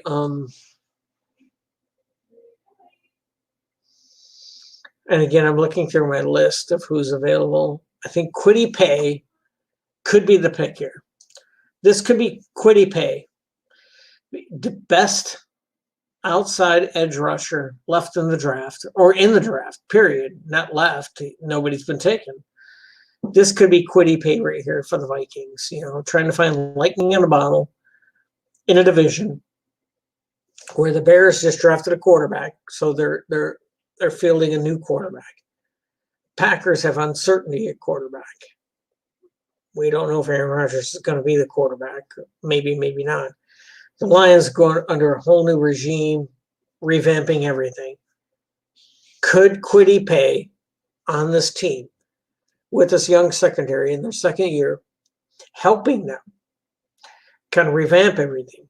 This could be the team. This could be what they're looking for. Kwity Paye, kind of like a Javon Curse sort of a player that could give them the spark. 10, double-digit sacks. I like that. I like that as a pick. I think Kwity Paye is the pick here. I think the Vikings go Kwity Paye. Let's see if I'm right.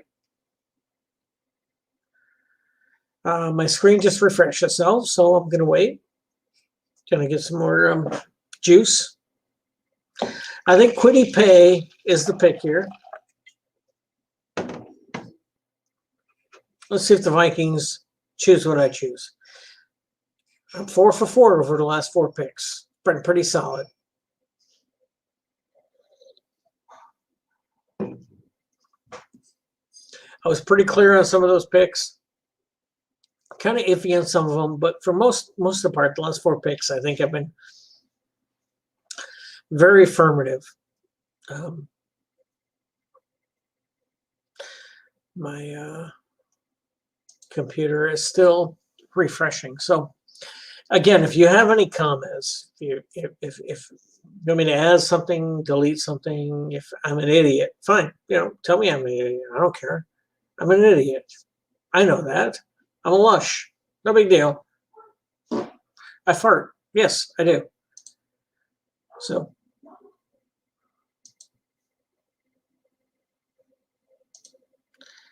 wow. This didn't work out well. Still waiting for my screen to refresh a little bit, so I'll hit the refresh button. Again, I think the pick here for Minnesota has got to be Kwity Paye. I think that's what they're missing. I think they're missing a guy. And there was a trade. Oh, what do I know? What do I know? The Jets traded up to the spot. And let's see, where did the Jets? Because the Jets had 2 first-round picks, right? Well, apparently the Jets traded back into the first round for something. So let's take a look at the Jets. Where are the Jets at? The Jets, they just drafted a quarterback. Do they want an offensive lineman to help them out? Because that offensive line has been just absolutely atrocious. I think if you're trading up like this, I think Christian Darrisaw is the pick. I think the Jets want Darrisaw. I think what they saw in front of them is not good. I think the Patriots are on the clock. I think Darrisaw is the pick. They traded up and they found a partner that was willing to trade up with them for a little less than what it was. I think it's Christian Darrisaw to protect their new quarterback. And I would be very, very excited about that pick if I was a Jets fan. That's a great pick if it is Christian Darrisaw out of Virginia Tech. We will see. Patriots next. I like Mac Jones going to the Patriots. I think it's a smart pick for them. I think it's the right pick for them. But, fuck it. How do I know if I'm right? I don't know if I'm right. I don't know. And Cardinals dropped after them. That'll be interesting. The Cardinals are an interesting team because of what they've done in the offseason, the division they're in, and where they're headed with Kyler Murray, that young head coach. They picked up AJ Green. They got Hopkins. I can't even remember that guy's name. Anyways, I know his last name's Hopkins. Anyways, so yeah, let's see. They take the offensive tackle to go with their quarterback to protect him. You know, you figure you get a quarterback, and still waiting. You know, Slater was the pick before them, and you know, 84% of the people said it was either good or excellent. You know, 15% it was either fair or bad. They want flashy picks. You're not going to flashy picks at this point in time. You know, flashy picks are in the top 10. What you're going to get is impact players right now. They're going to impact your team within the next 8 to 10 games going forward. They're not going to impact your team in the first 10 games. They're just not. They're just not. You know, maybe the first 7 or 8 games, they're not going to be nothing. I love the Chargers taking Rashawn Slater. I think that the Jets traded up knowing that their guy, Christian Darrisaw, offensive tackle out of Virginia Tech, would not last past this pick. I think that's who they took. Well, let's see if I'm right. Refreshing my screen. Hey, those of you who are someplace else, thanks for... And I was wrong. Okay. Elijah Vera Tucker, guard USC. Not the guy I probably would have taken. Where would he rank on my list? Boy, it's hard to take a guard in the first 20 picks. It really is, because you can always move a tackle into guard for a couple of years. You can always find a guard somewhere else. It could be a center. I don't like this pick. I don't think you trade up to get a guard. I don't. I just don't. I think if you're going to trade up, I think that's the guy. Boy, he's an athlete. I like Tucker. I do think he's an athlete. I think he's a good player. Patriots didn't waste any time. Their pick is in. I think it's Mac Jones. That's just my feeling. Unless it's Darrisaw. Maybe, you know, who knows? I just don't like, gosh.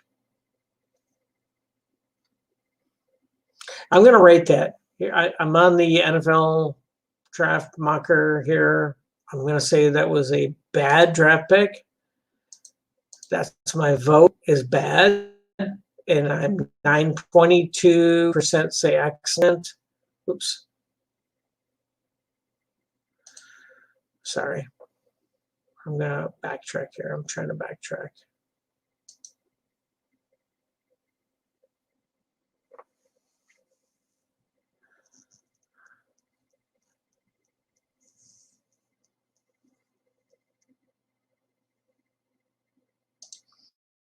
I give it a D. Sean Slater, I give that an A. Michael Parsons, I give that an A. Even Chicago taking Justin Fields as an A.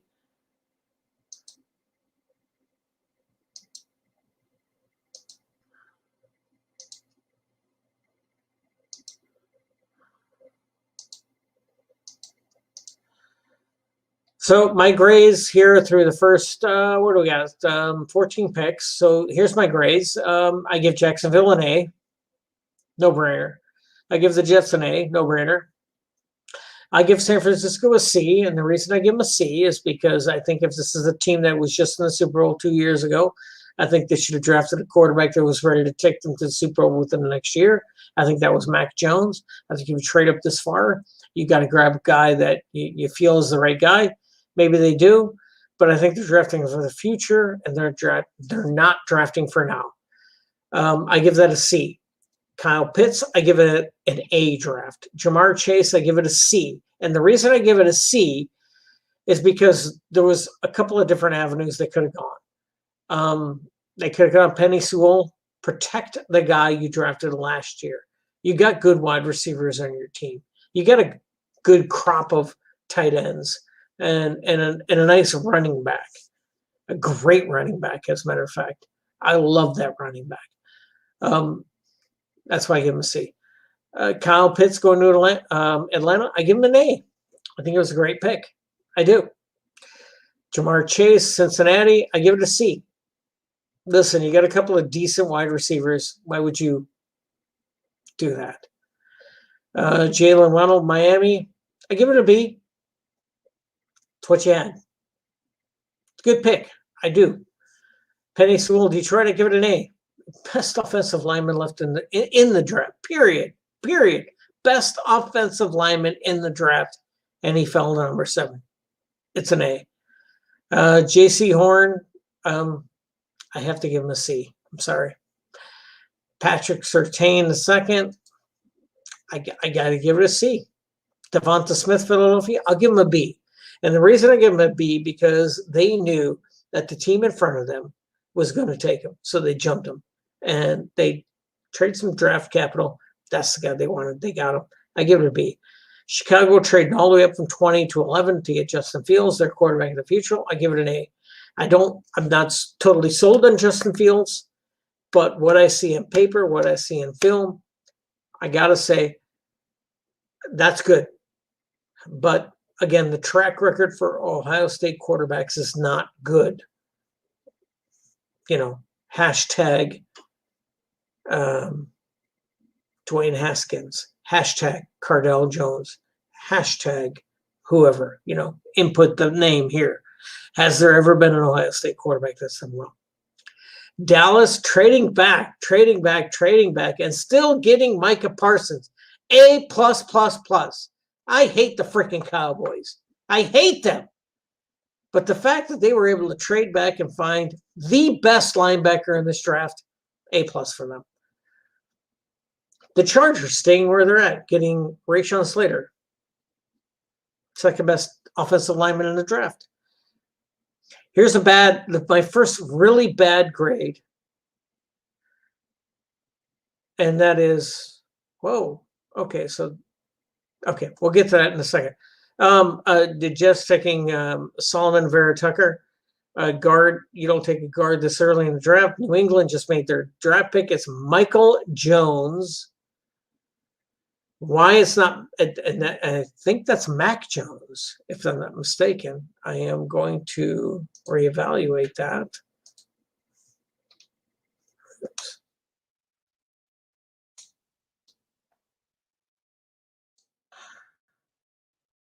I think it's Mac Jones. If I am not mistaken, I will give them an A. It says Micah Jones, but I don't know that that's his.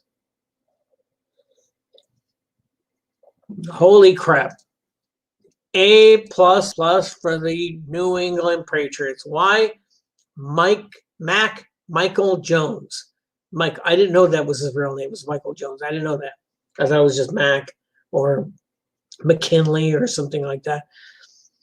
The New England Patriots did not have to trade any draft capital to move up in this draft to get the quarterback they probably coveted best, which is Mac Jones, a guy that can come in, and he might even beat out Cam Newton for the starting job. I think he should. I think if he performs well enough, I love this draft pick. This is a great draft pick. You did not have to expend any draft capital to move up. Mac Jones fell to you at number 15. You got him. Fantastic.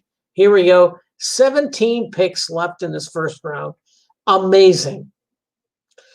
I think that was the pick for them. I really do. I got the Jets wrong, but the 4 before that, I think I got Mac Jones right. I think I said it was going to be Mac Jones. It was Mac Jones. And so we're going to move on. The pick is in for the Cardinals. Who do the Cardinals need? A little offense. This is a Kwity Paye. I think this has got to be Kwity Paye right here. I don't think you can let Kwity Paye go beyond this pick. He's the best defensive edge rusher there is. He's not great. He's not fantastic. I liken him to Frank Clark from a few years ago. So the Seahawks drafted Frank Clark, I believe, in the second round. He has some character issues, some issues where he may have beaten up his wife or his girlfriend or his sister, something like that. Those came out. Seattle did their due diligence. They found out that those weren't true, at least according to Frank Clark, and come to find out they weren't true. And so that he turned out to be a pretty good pass rusher, and they parlayed a late second round draft pick into a first round draft pick and then some. So that was good for them. They didn't have to pay him the extended contract and whatnot. So good job for the Seahawks. I think this is Kwity Paye. We'll see. Arizona Cardinals. I think they could use some pass rush. This would be great. He is the best pass rusher on the board. And I was wrong. It's Zaven Collins, linebacker out of Tulsa. This is where, really a lot of guesswork comes into it. I'm not going to justify the fact that I was wrong. Just makes me reevaluate Zaven Collins. How good is Zaven Collins? I look at my list of guys. Where does Zaven Collins fall on it? How badly did they need a linebacker? He's out of Tulsa, 6'5", 260. Great, good combine. He does well. Maybe he's a good pass rusher. I don't know. Time will tell. Time will tell on that one. Raiders on the board. Chucky is on the board. Here we go. This ought to be interesting. This ought to be very fun. He's got 2 quarterbacks on his roster that are very good. He loves quarterbacks.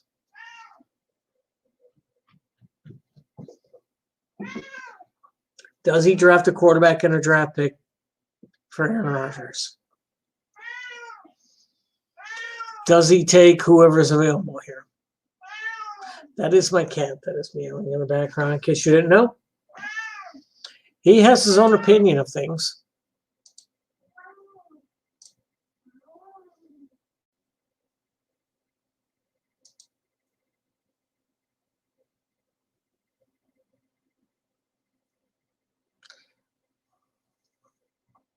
Hey, if you have an opinion, if you want to, throw something out there, just let me know. Put it in the comments section. I'll get back to it.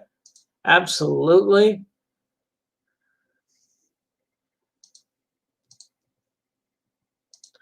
So we're looking at the Las Vegas Raiders, not the LA Raiders, not the Oakland Raiders. This is the Las Vegas Raiders. Great stadium, from what I understand.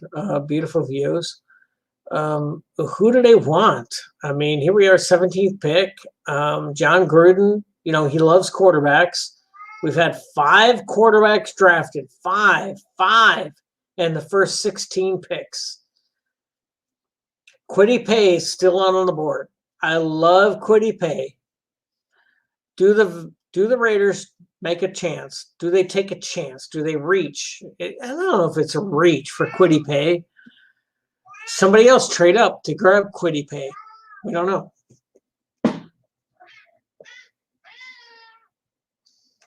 Apparently my cat has an opinion on the subject and he must chime in.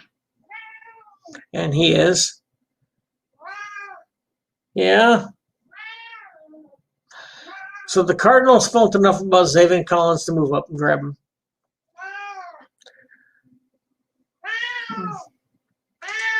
And I will be right back.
I'm back. Here we go. Thank you. Thanks for hanging in there with me, guys. I appreciate it. So, Zaven Collins was the last pick. It was at Arizona Cardinals at 16. Kind of caught me a little bit by surprise. We got the Raiders going now. Cardinals could have used a linebacker. I get it. They could have used a defensive back with the loss of Patrick Peterson going to the Vikings. So, I don't know. Miami Dolphins now on the clock. They drafted earlier, and the Dolphins took Jalen Waddle. So here they are. I think offensive line might be on the line for you got to protect Tua. So we'll see. I'm going to reach out and see if my brother is ready. He might be. I can check and see if he's ready.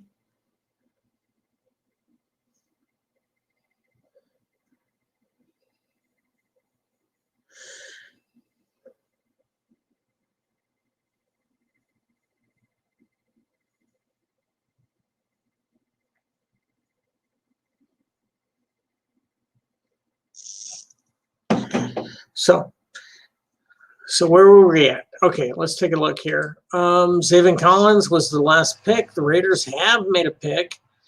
It's Chucky. You never know.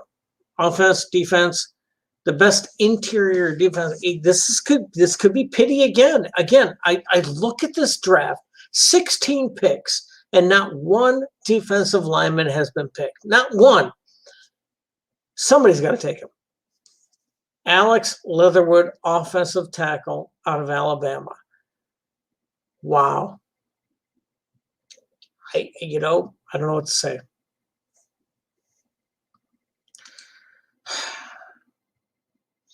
Where was he on my rankings? Gosh. Not in the top 20, I'll tell you that.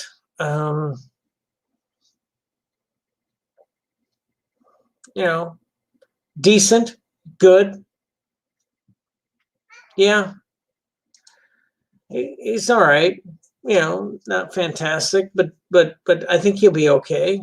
All pro, maybe.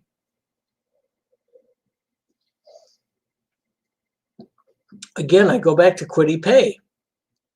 Somebody's gonna have to take the best defensive edge rusher in this draft. That's Kwity Paye. If it's not the Dolphins here, it will not be Washington at 19. And maybe that leaves the Giants in the catbird seat for trading down to 20, knowing that they wanted Kwity Paye all along and make them look like geniuses. When was the last time we said that? Never. Not with the Giants. So we take a look at this. Wow, sorry. I'm amazed. I'm astonished at this. At some of these picks, it just baffles me sometimes. Zaven Collins is a great linebacker. He really is. Wow. And we can sit here. I can sit here. Be, as some people say, armchair, whatever. Armchair quarterback. Yeah. Whatever. Boy, I don't know. The Jets taking Elijah Vera Tucker. Wow. I don't know about that. You had 2 first-round picks, and you take your quarterback of the future, and then you take a guard.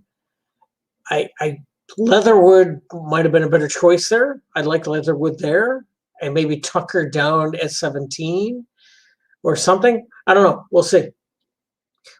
Dolphins pick is in. We get the Washington football team. They need a quarterback. They have no quarterback.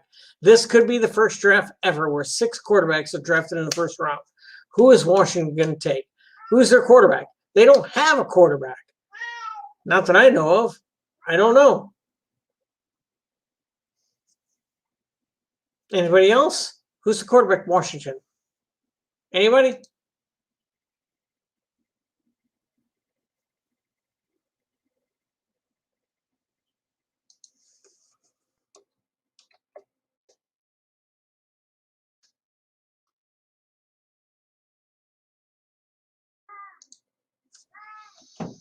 Let me see. My cat's dying here. It's 7:30 here on the West Coast, and my cat feels like he hasn't been fed in like a month. And it's crazy. I open the window, open the door, and he's like, "Oh, I haven't been fed in a month." I'm like, "Come on now, you're an offensive tackle. You don't need to be fed every 2 minutes." Jalen Phillips, edge out of Miami. Okay, so I kind of had the position right here with Miami. I didn't have the right player. So Jalen Phillips was drafted by Miami. He's a good defensive edge rusher. Not not the guy I was saying, which was oh gosh, Jalen Phillips was in the top 25. Could he pay? Just a few. Okay, peaches and oranges, right? You're going to get a fruit. You're going to get something sweet. You're either getting grapes or you're getting strawberries. You're getting peaches or you're getting apples. It's fine. That's the right pick for them. That's what I'm getting at. That's the right pick. They needed to take an edge rusher. They felt they took the guy that they best suited him. That's fine. He's from there. He went to school there. He's there. Okay. Jalen Phillips. Good pick. I like it. I wasn't sold on Kwity Paye going there. Now the Washington football team. Now, interesting thing about the Washington football team is I believe they have drafted a first-round defensive line pick the last 3 years or 4 years. They're all still on the team. This will not be a defensive line pick. This is where the weirdness could come in, and they could go off the board with another quarterback, the number 6 quarterback off the board. We knew who the first 3 picks were, right? Or first 4 or 5 picks, right? We knew Trevor Lawrence, we knew Zach Wilson, and then it was Trey Lance, Justin Fields, Mac Jones. Could there be another quarterback here? Could this be the spot where somebody takes a quarterback? If they're going to take a quarterback here, my thought is they trade down. They don't take a quarterback here, they trade down. But I think it's Asante Samuel Jr. I think they want to go DB. If they don't go quarterback, that's what they're going with. I love Asante Samuel here. It's good defense. Let's make it better. I don't know if you're going to go offense. Maybe Rondale Moore out of Purdue. He's a good offensive. Otherwise, yeah. Trade down. If you're going to take a quarterback here, you trade down. Trade down in the first round. Get a pick or 2.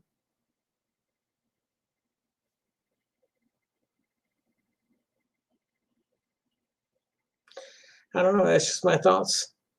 What do you guys think? Huh? Anybody?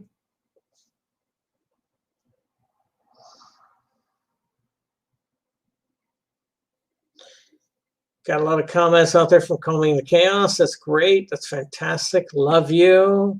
Armchair quarterback. Yeah, not armchair detective, just armchair quarterback. So, yeah.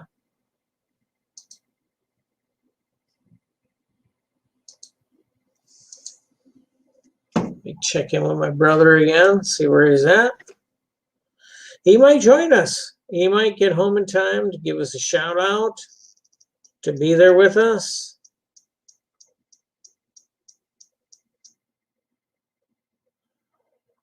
We'll see. He is on the East Coast, so it's tougher for him to get in contact with us. The pick is in. Washington's pick is in. They've gone defense the last many, many years. I think this is Rondale Moore. I think this pick is going to be the wide receiver out of Purdue, Rondale Moore. I think that's their pick. We'll see. Let's see who they pick. I say Rondale Moore.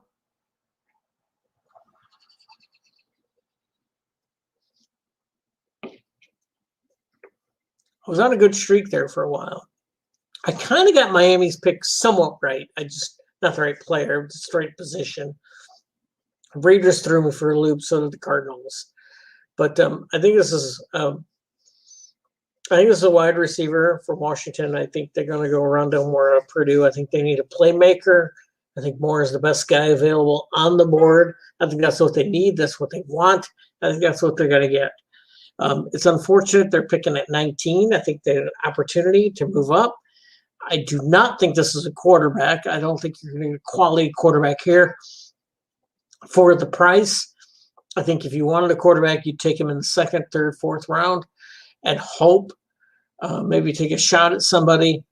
So we'll see. I do think this is a wide receiver to give him some depth at that position, to give playmaking ability. That's why I think it's Rondale Moore. Let's just see who they take. I like Rondale Moore out of Purdue.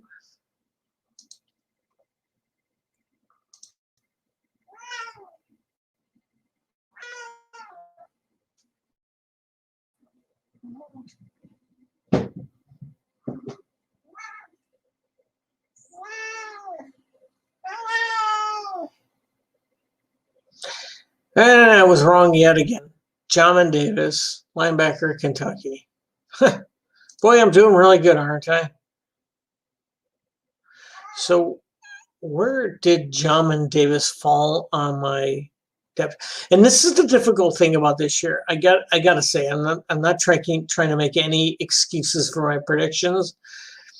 I think the problem you have here is lack of resume.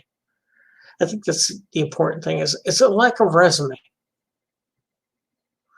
So the resume you have in front of you is only a part of what's available to you.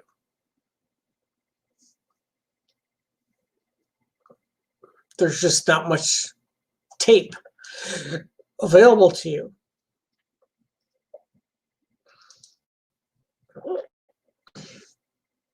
Excuse me.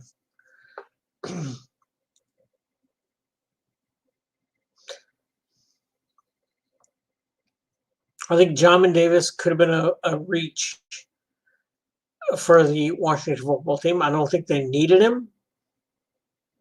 I think there was other players available to them. Elijah Moore out of Ole Miss.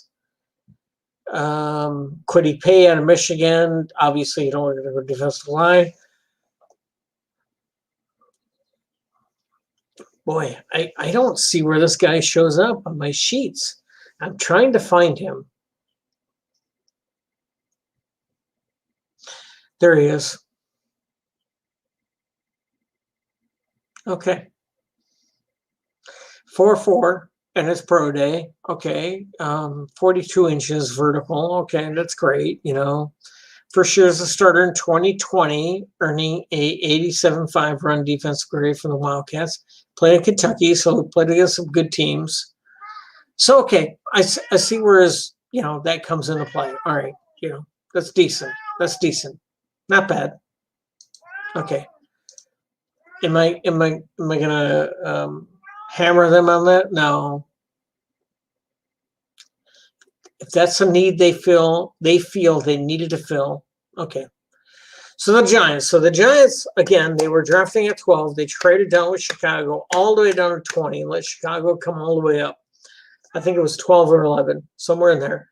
So now the Giants are drafting. So they felt that the guy they wanted would probably still be there here.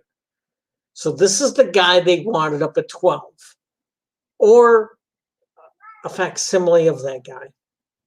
Somebody similar to this person. So who is it? Is it an offensive lineman? Is it a defensive lineman?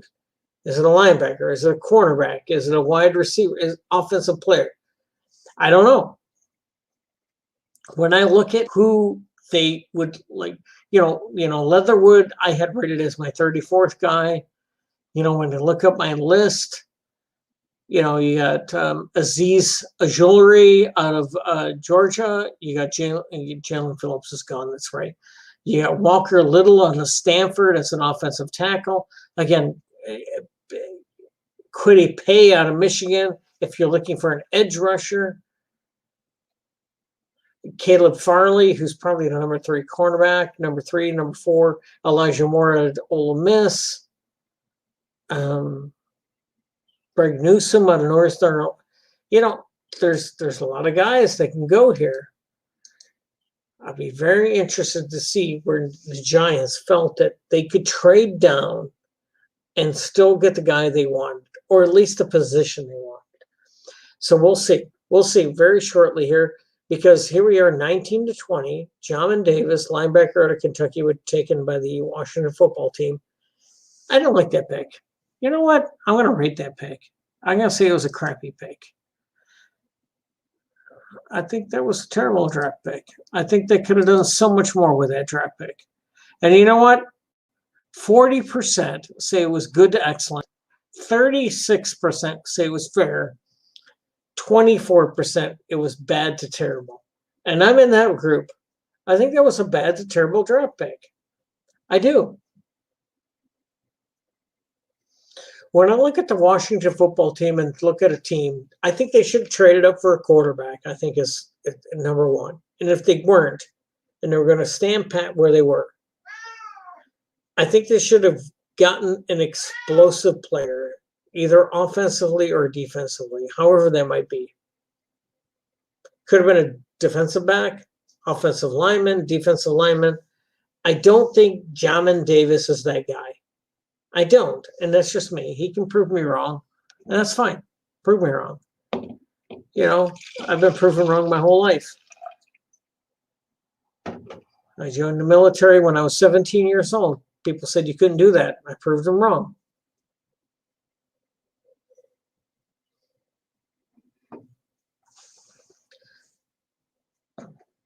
Came out of Kentucky, you know, okay, all right, fine. That's all right. All right, whatever. Pick is in for the Giants. Let me hammer down a pick here for the Giants. It's a guy that was on the board for him earlier. It's a guy that's on the board for him now. Jeremiah Owusu-Koramoah out of Notre Dame. That's who I think it's going to be. I think they're going to go linebacker. I think that's the guy. Don't like it. But I think that's what they're going to take.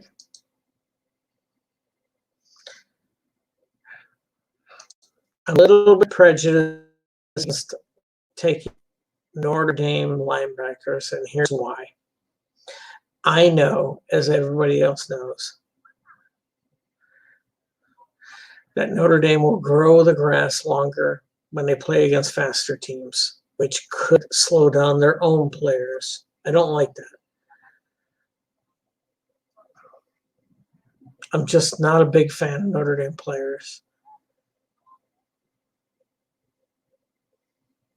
Back in the day, those were good players. They were great players. And they still can be fantastic players.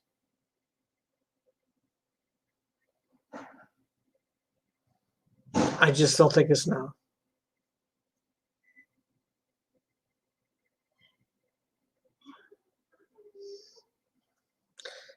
All right, so looking at the tape of Jamin Davis, he looks like a good player. Yeah, he looks like it. But, you know, that's, you know.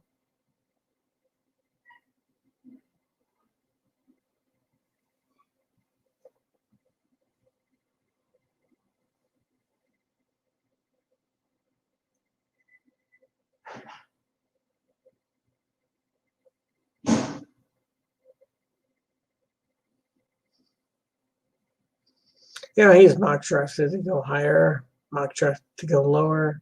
Mock drafts is great. You know, Mel Kiper and all them guys, they're fantastic, you know. But you know, when I had mock drafts, there was, okay, so we had Kadarius Toney, wide receiver out of Florida. This is a bit of a shocker. Let me see where I had Kadarius Toney. I got to find this guy. So, it's going to take some time. All right. So here he is. He's a raw route runner. 43 broken tackles, 120 catches. Okay. Okay. I get it. Giants want another wide receiver. And this guy caught a ton of passes, especially from who was throwing it to him. Okay. But do you take him over Elijah Moore out of Mississippi? No.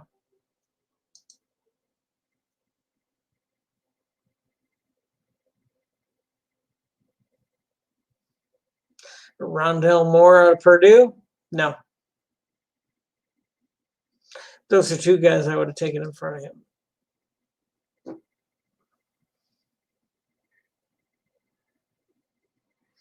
So, anyways, gosh, great on this pick. I gotta give it a C at best. I give it a C. I give it a C. And the reason I give it a C is he's a good player. Nothing against him. Kadarius Toney is a good player. Great size, good burst, speedy. First round draft pick, Giants. You got Darius Slay. You got some other players. Gosh, I don't know, man. Do you really want a wide receiver as your first round draft pick? You got other holes to fill. Too many holes to fill. I don't like that pick. Here's the thing I look at. Okay, when I got a quarterback, and I know this is my quarterback. Okay, what I want to do is, I want to build pieces around him, and as much as Toney could be a piece around, their quarterback, and he's decent quarterback, could be, right, out of Duke, decent quarterback. But what I want to do is I want to protect him first off. I want to put him in a good position. How do you put a quarterback in a good position? By drafting a good defense. You got to get a good defense to put your quarterback in a good position to succeed. If you can't do that, then your quarterback will not be successful. So as much as you want to say, oh, this guy is a great addition to the team, he's an offensive, whatever, all this stuff, you get a tight end who's really good. You get a couple of wide receivers that are decent. You could supplement them deeper in the draft. You don't have to draft the first round wide receiver. You don't have to do that. Defensive edge, offensive line. And again, this is just my philosophy. I think this was a mistake. I think it was a terrible draft pick.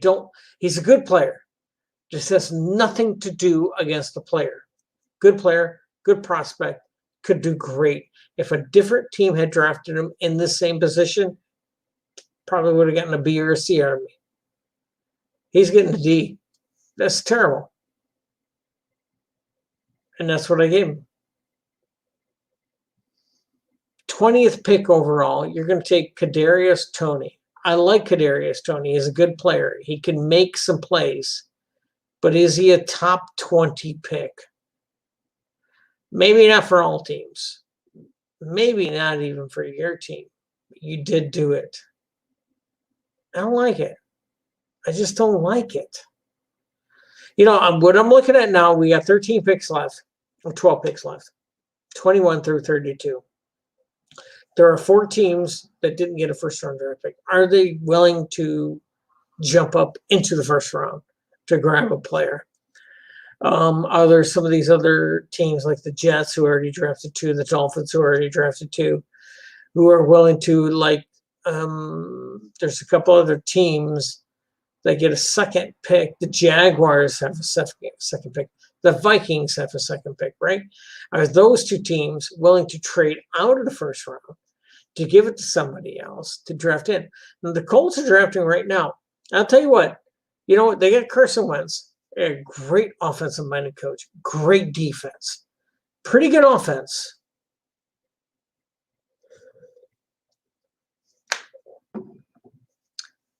This could be the spot.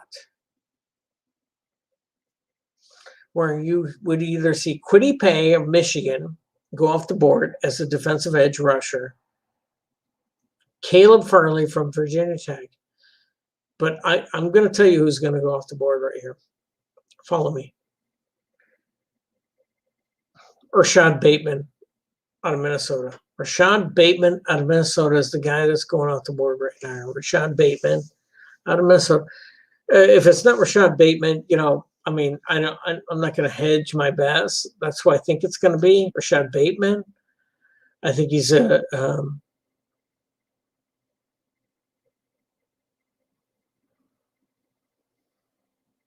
if it's, man, who could it be beside Rashad Bateman? It's got to be another offensive player. If it's not Rashad Bateman, it's Terrace Marshall. I don't think it's Terrace Marshall. It's Rashad Bateman or Rondell Moore out of Purdue. That's Rondell Moore. Rashad Bateman and Rondell Moore. Here we go. Indianapolis Colts drafting at 21. Kwity Paye or Rashad Bateman. I think if they're going for defense, obviously, it's Kwity Paye. It's got to be.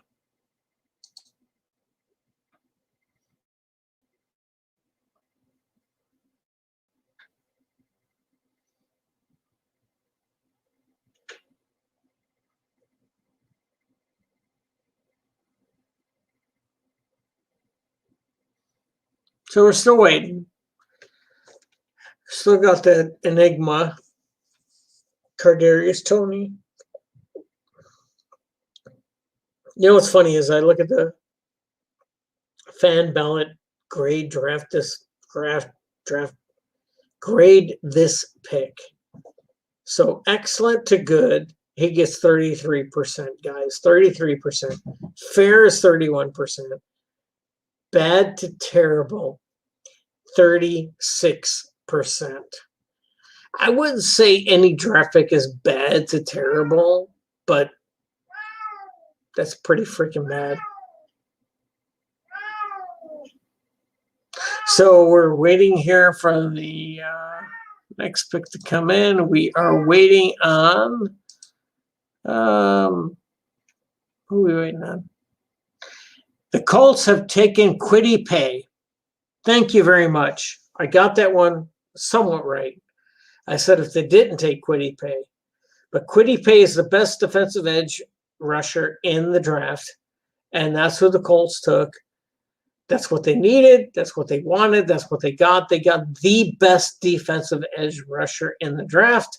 Kwity Paye out of Michigan. Fantastic draft pick for them. I don't know. I liken Kwity Paye to Frank Clark. If he's the same type of guy, fantastic pick for the Colts. He should exude immediate impact on their team. I'd like the Kwity Paye draft pick. This team picked up Carson Wentz in the offseason. They still have T.Y. Hilton. They still have some offensive weapons. I think this is a team that still can be very viable. I think this is a team with Houston in the turmoil that they're in, regardless of the Deshaun Watson fiasco. But you look at this team, Jacksonville's going to have a new quarterback. This is a team that's going to easily win this division. 11, 12, 13 wins, 13-5. Sorry, 13-4, 17 games. 12-5 easily and get into the playoffs and maybe even get a bye. I don't know. But I love that pick. That is a great pick for the Indianapolis Colts. Love it. Kwity Paye to the Colts. Fantastic pick. Unbelievable pick. Let me know. What do you guys think?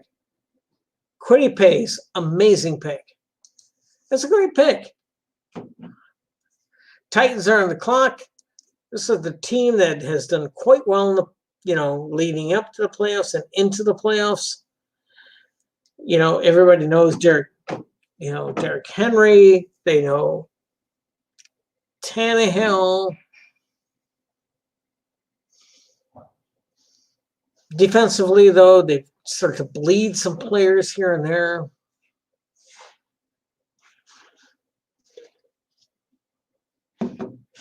Where are they going? Where's this team going, guys? Help me out here.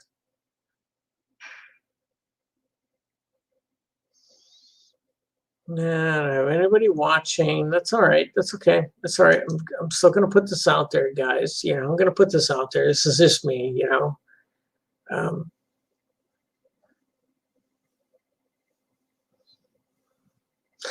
so, Titans are on the clock. You take a look at what's left. It's not much more what's left. What do they need? They need defensive help. Immediate, impactful defensive help. They grabbed 2 young cornerbacks last year. I think Christian Barmore is the pick here from Alabama. I think it's Christian Barmore. How could you go anywhere else? You got to go Christian Barmore. Interior defensive line help. Christian Barmore is the best on the board. He's the player that the Minnesota Vikings should be taking here. And I think he would add some immediate help to the Tennessee Titans. Interior line help, Christian Barmore.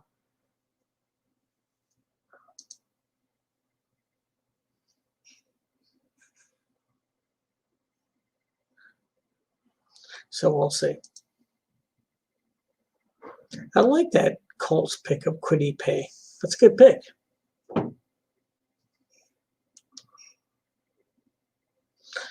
All right.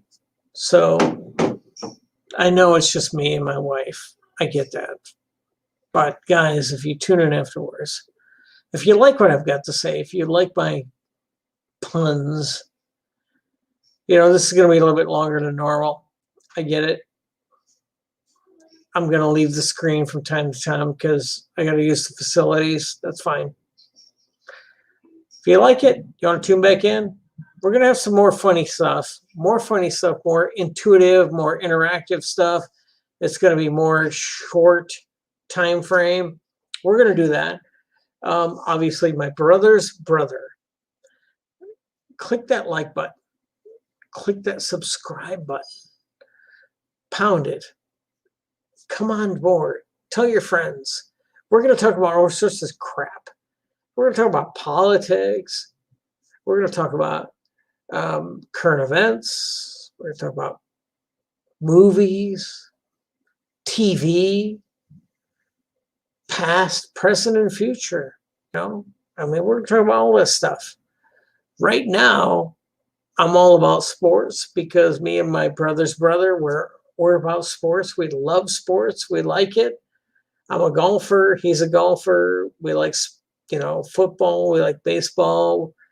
We'll talk about some other stuff like baseball and things like that. We'll get on some rants like that. If you don't like that, that's fine. Don't tune in. That's fine.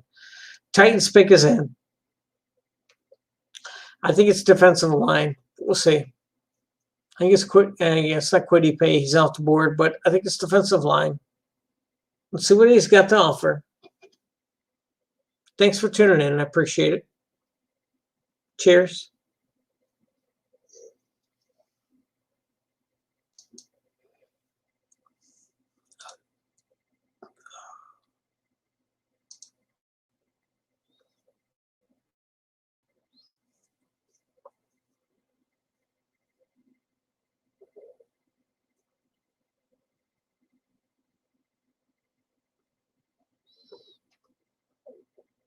Well, they're still giving me Kwity Paye, so I don't know. So the Titans and then the Vikings, the Steelers, and Jaguars for the second time in the first round.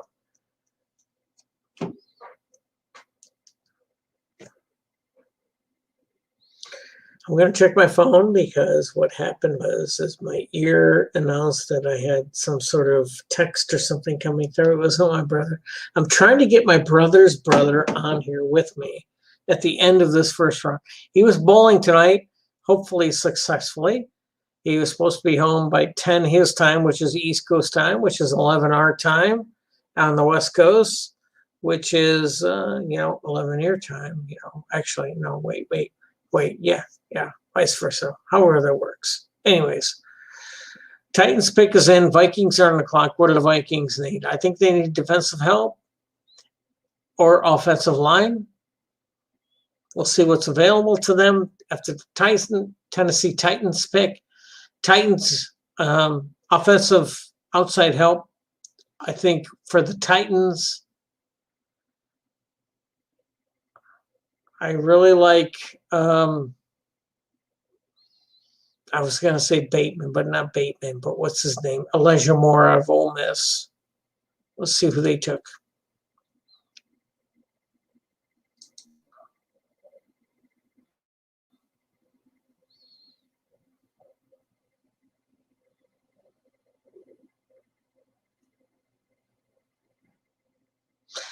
Oh, they took Caleb Farley, cornerback out of Virginia Tech. Not a bad pick. It's not a bad pick. It's a good pick for them. Caleb Farley is a very good defensive back. Very good. Very good. Okay.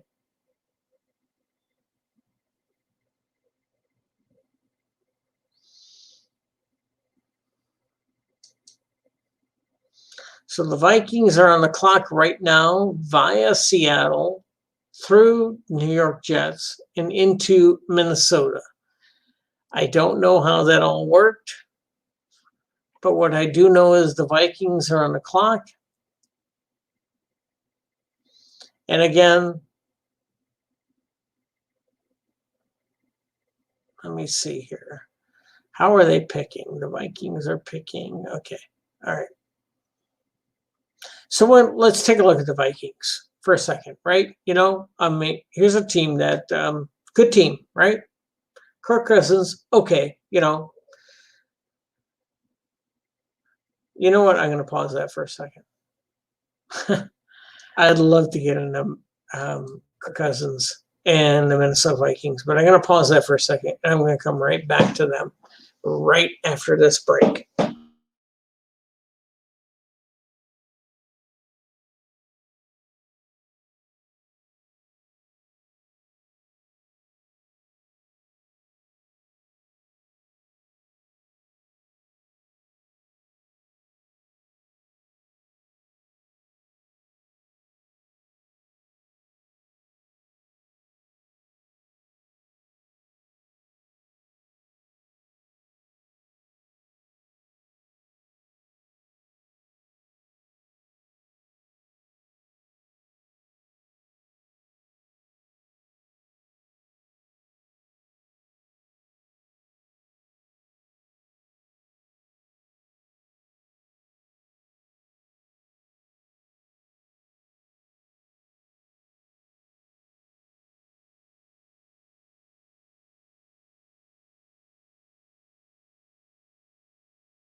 All right, so we're back. Let me see where we're at. All right, so Titans take Caleb Farley. Not a bad pick. Steelers on the clock. They need some help.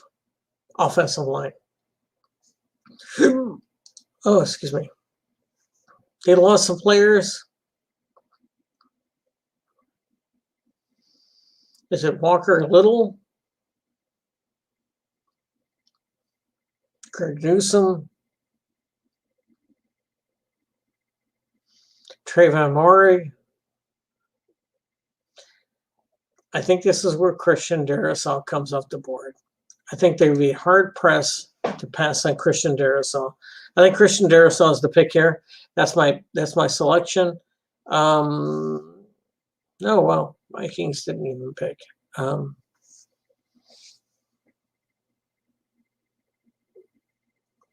It's been a weird first round, you know, and I think that was expected to a certain aspect. I think it was expected.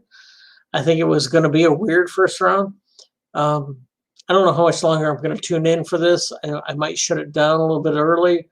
I'm going to pick it up tomorrow for sure with my brother. We're going to go through rounds 2 and 3, hopefully with Lions picks, or more Lions picks, I should say. You know, it's been really weird. I think it all started with the number 3 pick with Trey Lance. I never expected Trey Lance to go number 3.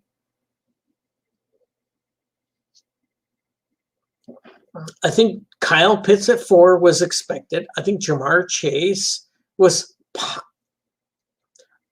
posticulated at number 5. Dolphins were going to take either Chase or Waddle. I think the Lions, I thought they might trade, but if Penny Sewell was there, they would take him. They did. I like J.C. Horn as the first cornerback off the board, but then Patrick Surtain came next, and then came the trades. Devonta Smith, Justin Fields, Micah Parsons, Rashawn Slaughter, Elijah Tucker, Mac Jones fell to the Patriots. I think that was amazing for them. They loved that. You know, Caleb Farley is a very good cornerback. He is, and he's going to be a very good cornerback. I think if the Titans got him at 22, they feel pretty happy about that, because the other two is Patrick Surtain the second and J.C. Horn. I like J.C. Horn as the number 1 cornerback in this draft for nothing more than his attitude. And I was right. So here we go. Here we go. I was right yet again. I'm good at this. I am. Christian Darrisaw, offensive tackle, Virginia Tech, went to the Vikings. Smart move. Smart. He's the best offensive tackle. That's where he needed the most help. So where do the Steelers need help? Where do the Steelers need help? Everywhere, I think. It's a good team. It really is a good team. Tough division. Ravens, Browns, getting better. Bengals, getting better. How do you make a good team better? Those of you who play Madden football or know anything about football, how, in the long run, how do you make a good team better? Offensive line. You've got to draft offensive line. You got to draft offensive line. Best teams in football have what? The best offensive lines. You got to go offensive line. The Pittsburgh Steelers are on the clock at number 24. Let's take a look. Darrisaw just went off the board, right? For the Vikings at 23. In my board, he was like in top 10 pick. Top 10 pick. Would not have flinched if he went in the top 10. So who's the next best top 10 pick that hasn't been taken? Offensive lineman. Would they go there? That would be Walker Little out of Stanford. In my book, it's Walker Little. Do they take Walker Little? Or do they go off the board? Do they take some sort of an offensive weapon? Maybe they take the kid that I like. Not a bad choice. Rashad Bateman out of Minnesota. That's a good choice. Elijah Moore out of Ole Miss. That's a good choice. We'll see.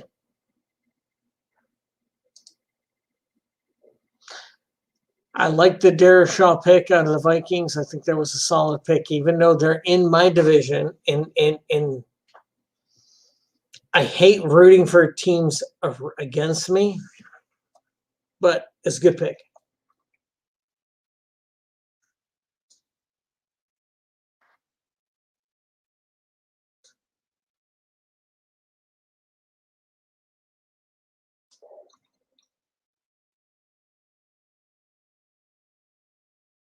I'm going to try and respond to some of these emails, and I can't spell very well right now.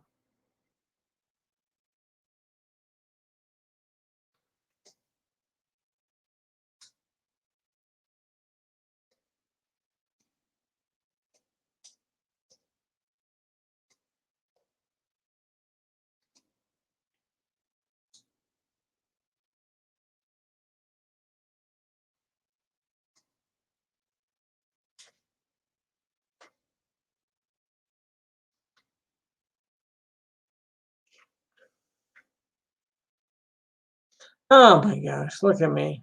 I'm terrible. Sorry, guys. Terrible. Oh my gosh, the Steelers were running back, Najee Harris. Well, I don't know if he was the best running back on the board. I would have taken Travis Etienne out of Clemson, but, hey, I get it. I get it. The Steelers were lacking at running back. They tried to get by with, Connors, I think is his name. Good guy. I like him. I feel what he's been through. I want to feel. I don't want to feel what he's been through, but I understand what he's saying he's been through. It's tough. It's tough. So the pick of Najee Harris, not a bad pick. Not a bad pick. Not a great pick. I would have taken Etienne, Travis Etienne out of Clemson before him, but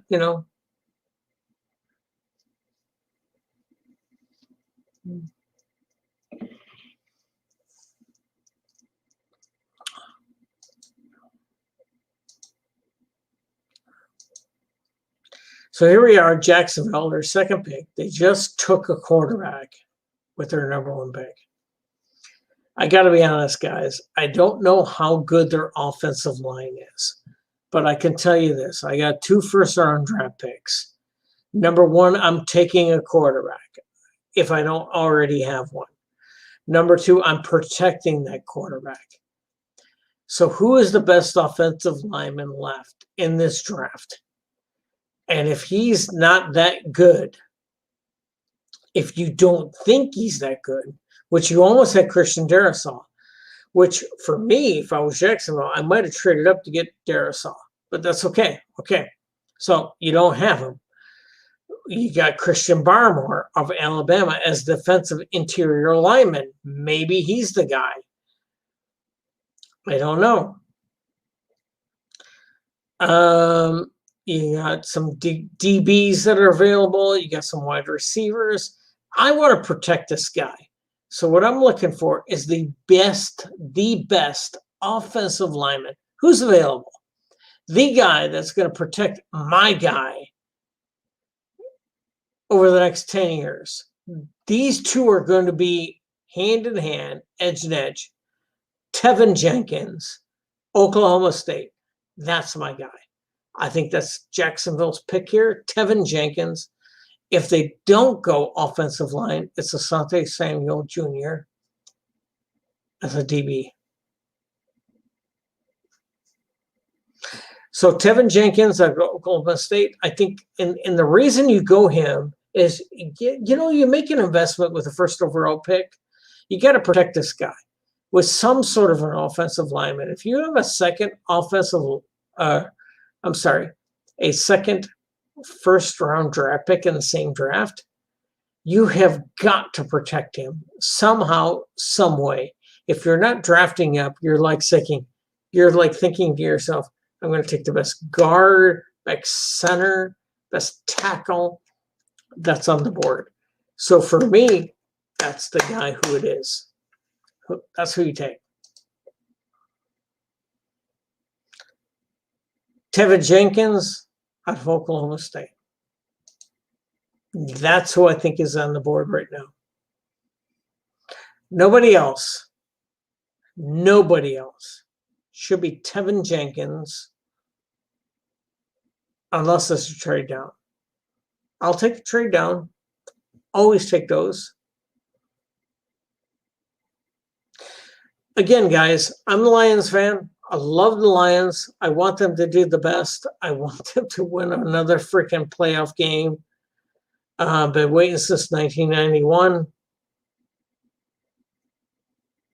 Smash that like button. Smash that subscribe button. Me and my brother's brother, we're going to be talking about all sorts of stuff. We're going to be talking about sports. We're going to talk about baseball, football, basketball, football, whatever it is. Talking about movies, TV, politics, whatever's in moving the nation these days. We're going to talk about it. We'd love your comments. Love your, just comment. Smash it. Smash the subscribe button. Let us know. So the Jaguars are in with their pick. I think they're going to protect their quarterback. I think it's Tevin Jenkins. See if I'm right.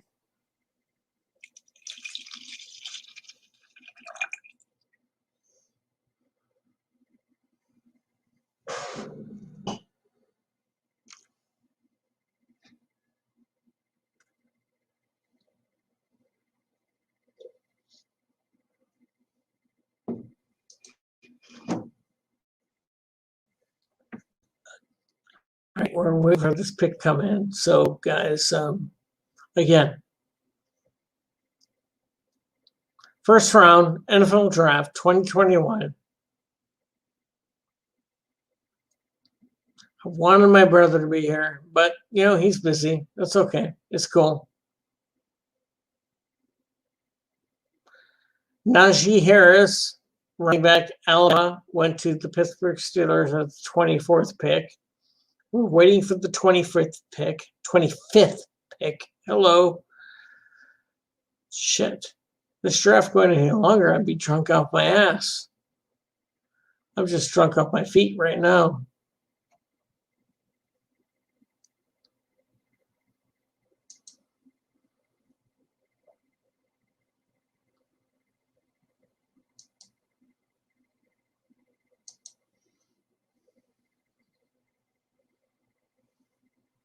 All right. You know what I'm going to do? We got 7 picks left. That's 10 minutes a pick. That's an hour and 20 minutes, hour and 10 minutes. I'm not going to do that. Guys, let's get this pick in. I'll review it, give you my comments on it.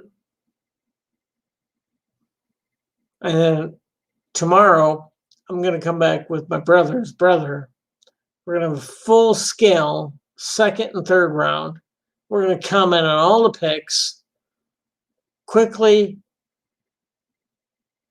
get it over with, get us ready for what you guys should expect to hear out of us. So the Jaguars pick is in at 25. And they're getting this pick for the Rams, for the Jalen Ramsey trade. Excuse me.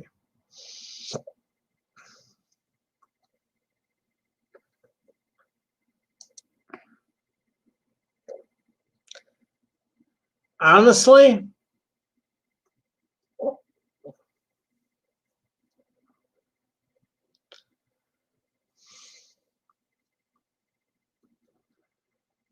they should be taking Walker Little out of Stanford. But we'll see. And I was wrong. So, the Jacksonville Jaguars not only take the quarterback out of Clemson, Travis Lawrence,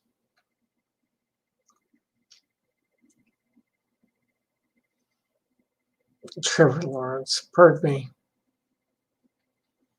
They take the running back, Travis Etienne. I don't like that pick. I think it's a foolish pick. I think it's an impulsive pick.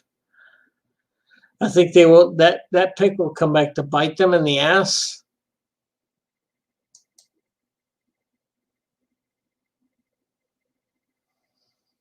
I don't like it. 25 picks down. There's like 12 picks left to go. I'm not going to stick around for them, guys. I'm telling you, it's been a pleasure to walk through these first 25 picks with you. I think there was some surprises. I started at pick 3 with Trey Lance. Yeah, absolutely. That was a surprise. I think 4 Pitts, Chase at 5, Waddle at 6, Sewell at 7, Horn at 8, and Surtain at 9. Surtain at 9 surprised me because I thought there would be a trade there. I think the Eagles traded it for Devonta Smith. I think that was important. Justin Fields for the Bears. I think that was important. The Cowboys trading back for Micah Parsons. They got the guy they wanted all along. Right now, when I look at the first 25 picks, I hate to say this, and I fucking hate to say this. I really do. I think this draft played out exactly what the Cowboys wanted it to, the Dallas Cowboys. They got the guy they wanted. They were able to trade down to get him within their own freaking division and still get the guy they wanted, which is Micah Parsons. Boy, good job, Jerry Jones. You were able to trade down and still get the guy you wanted. The Bears traded up to get Justin Fields. That was a good trade. I don't know if that will help them then now, but it will help them in the future. But shit. Guys, I know there's 12 more picks to go. I can't wait for them. I gotta go.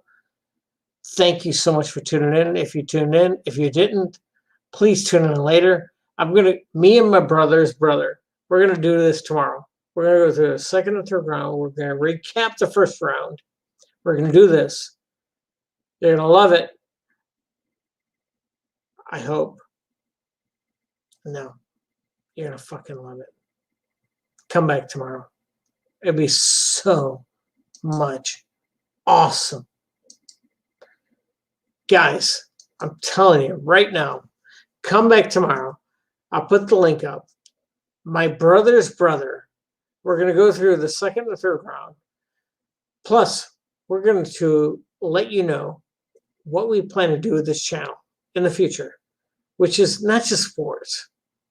It's entertainment. It's current events. It's politics. We're going to do so much stuff with this channel. I would appreciate it if you smash that like button, subscribe, hit us up, buddy. I'm telling you, it's going to be good. Thanks. You know what? I'm an idiot because I do this stuff and I have no idea how to end it. So I'm going to end it now.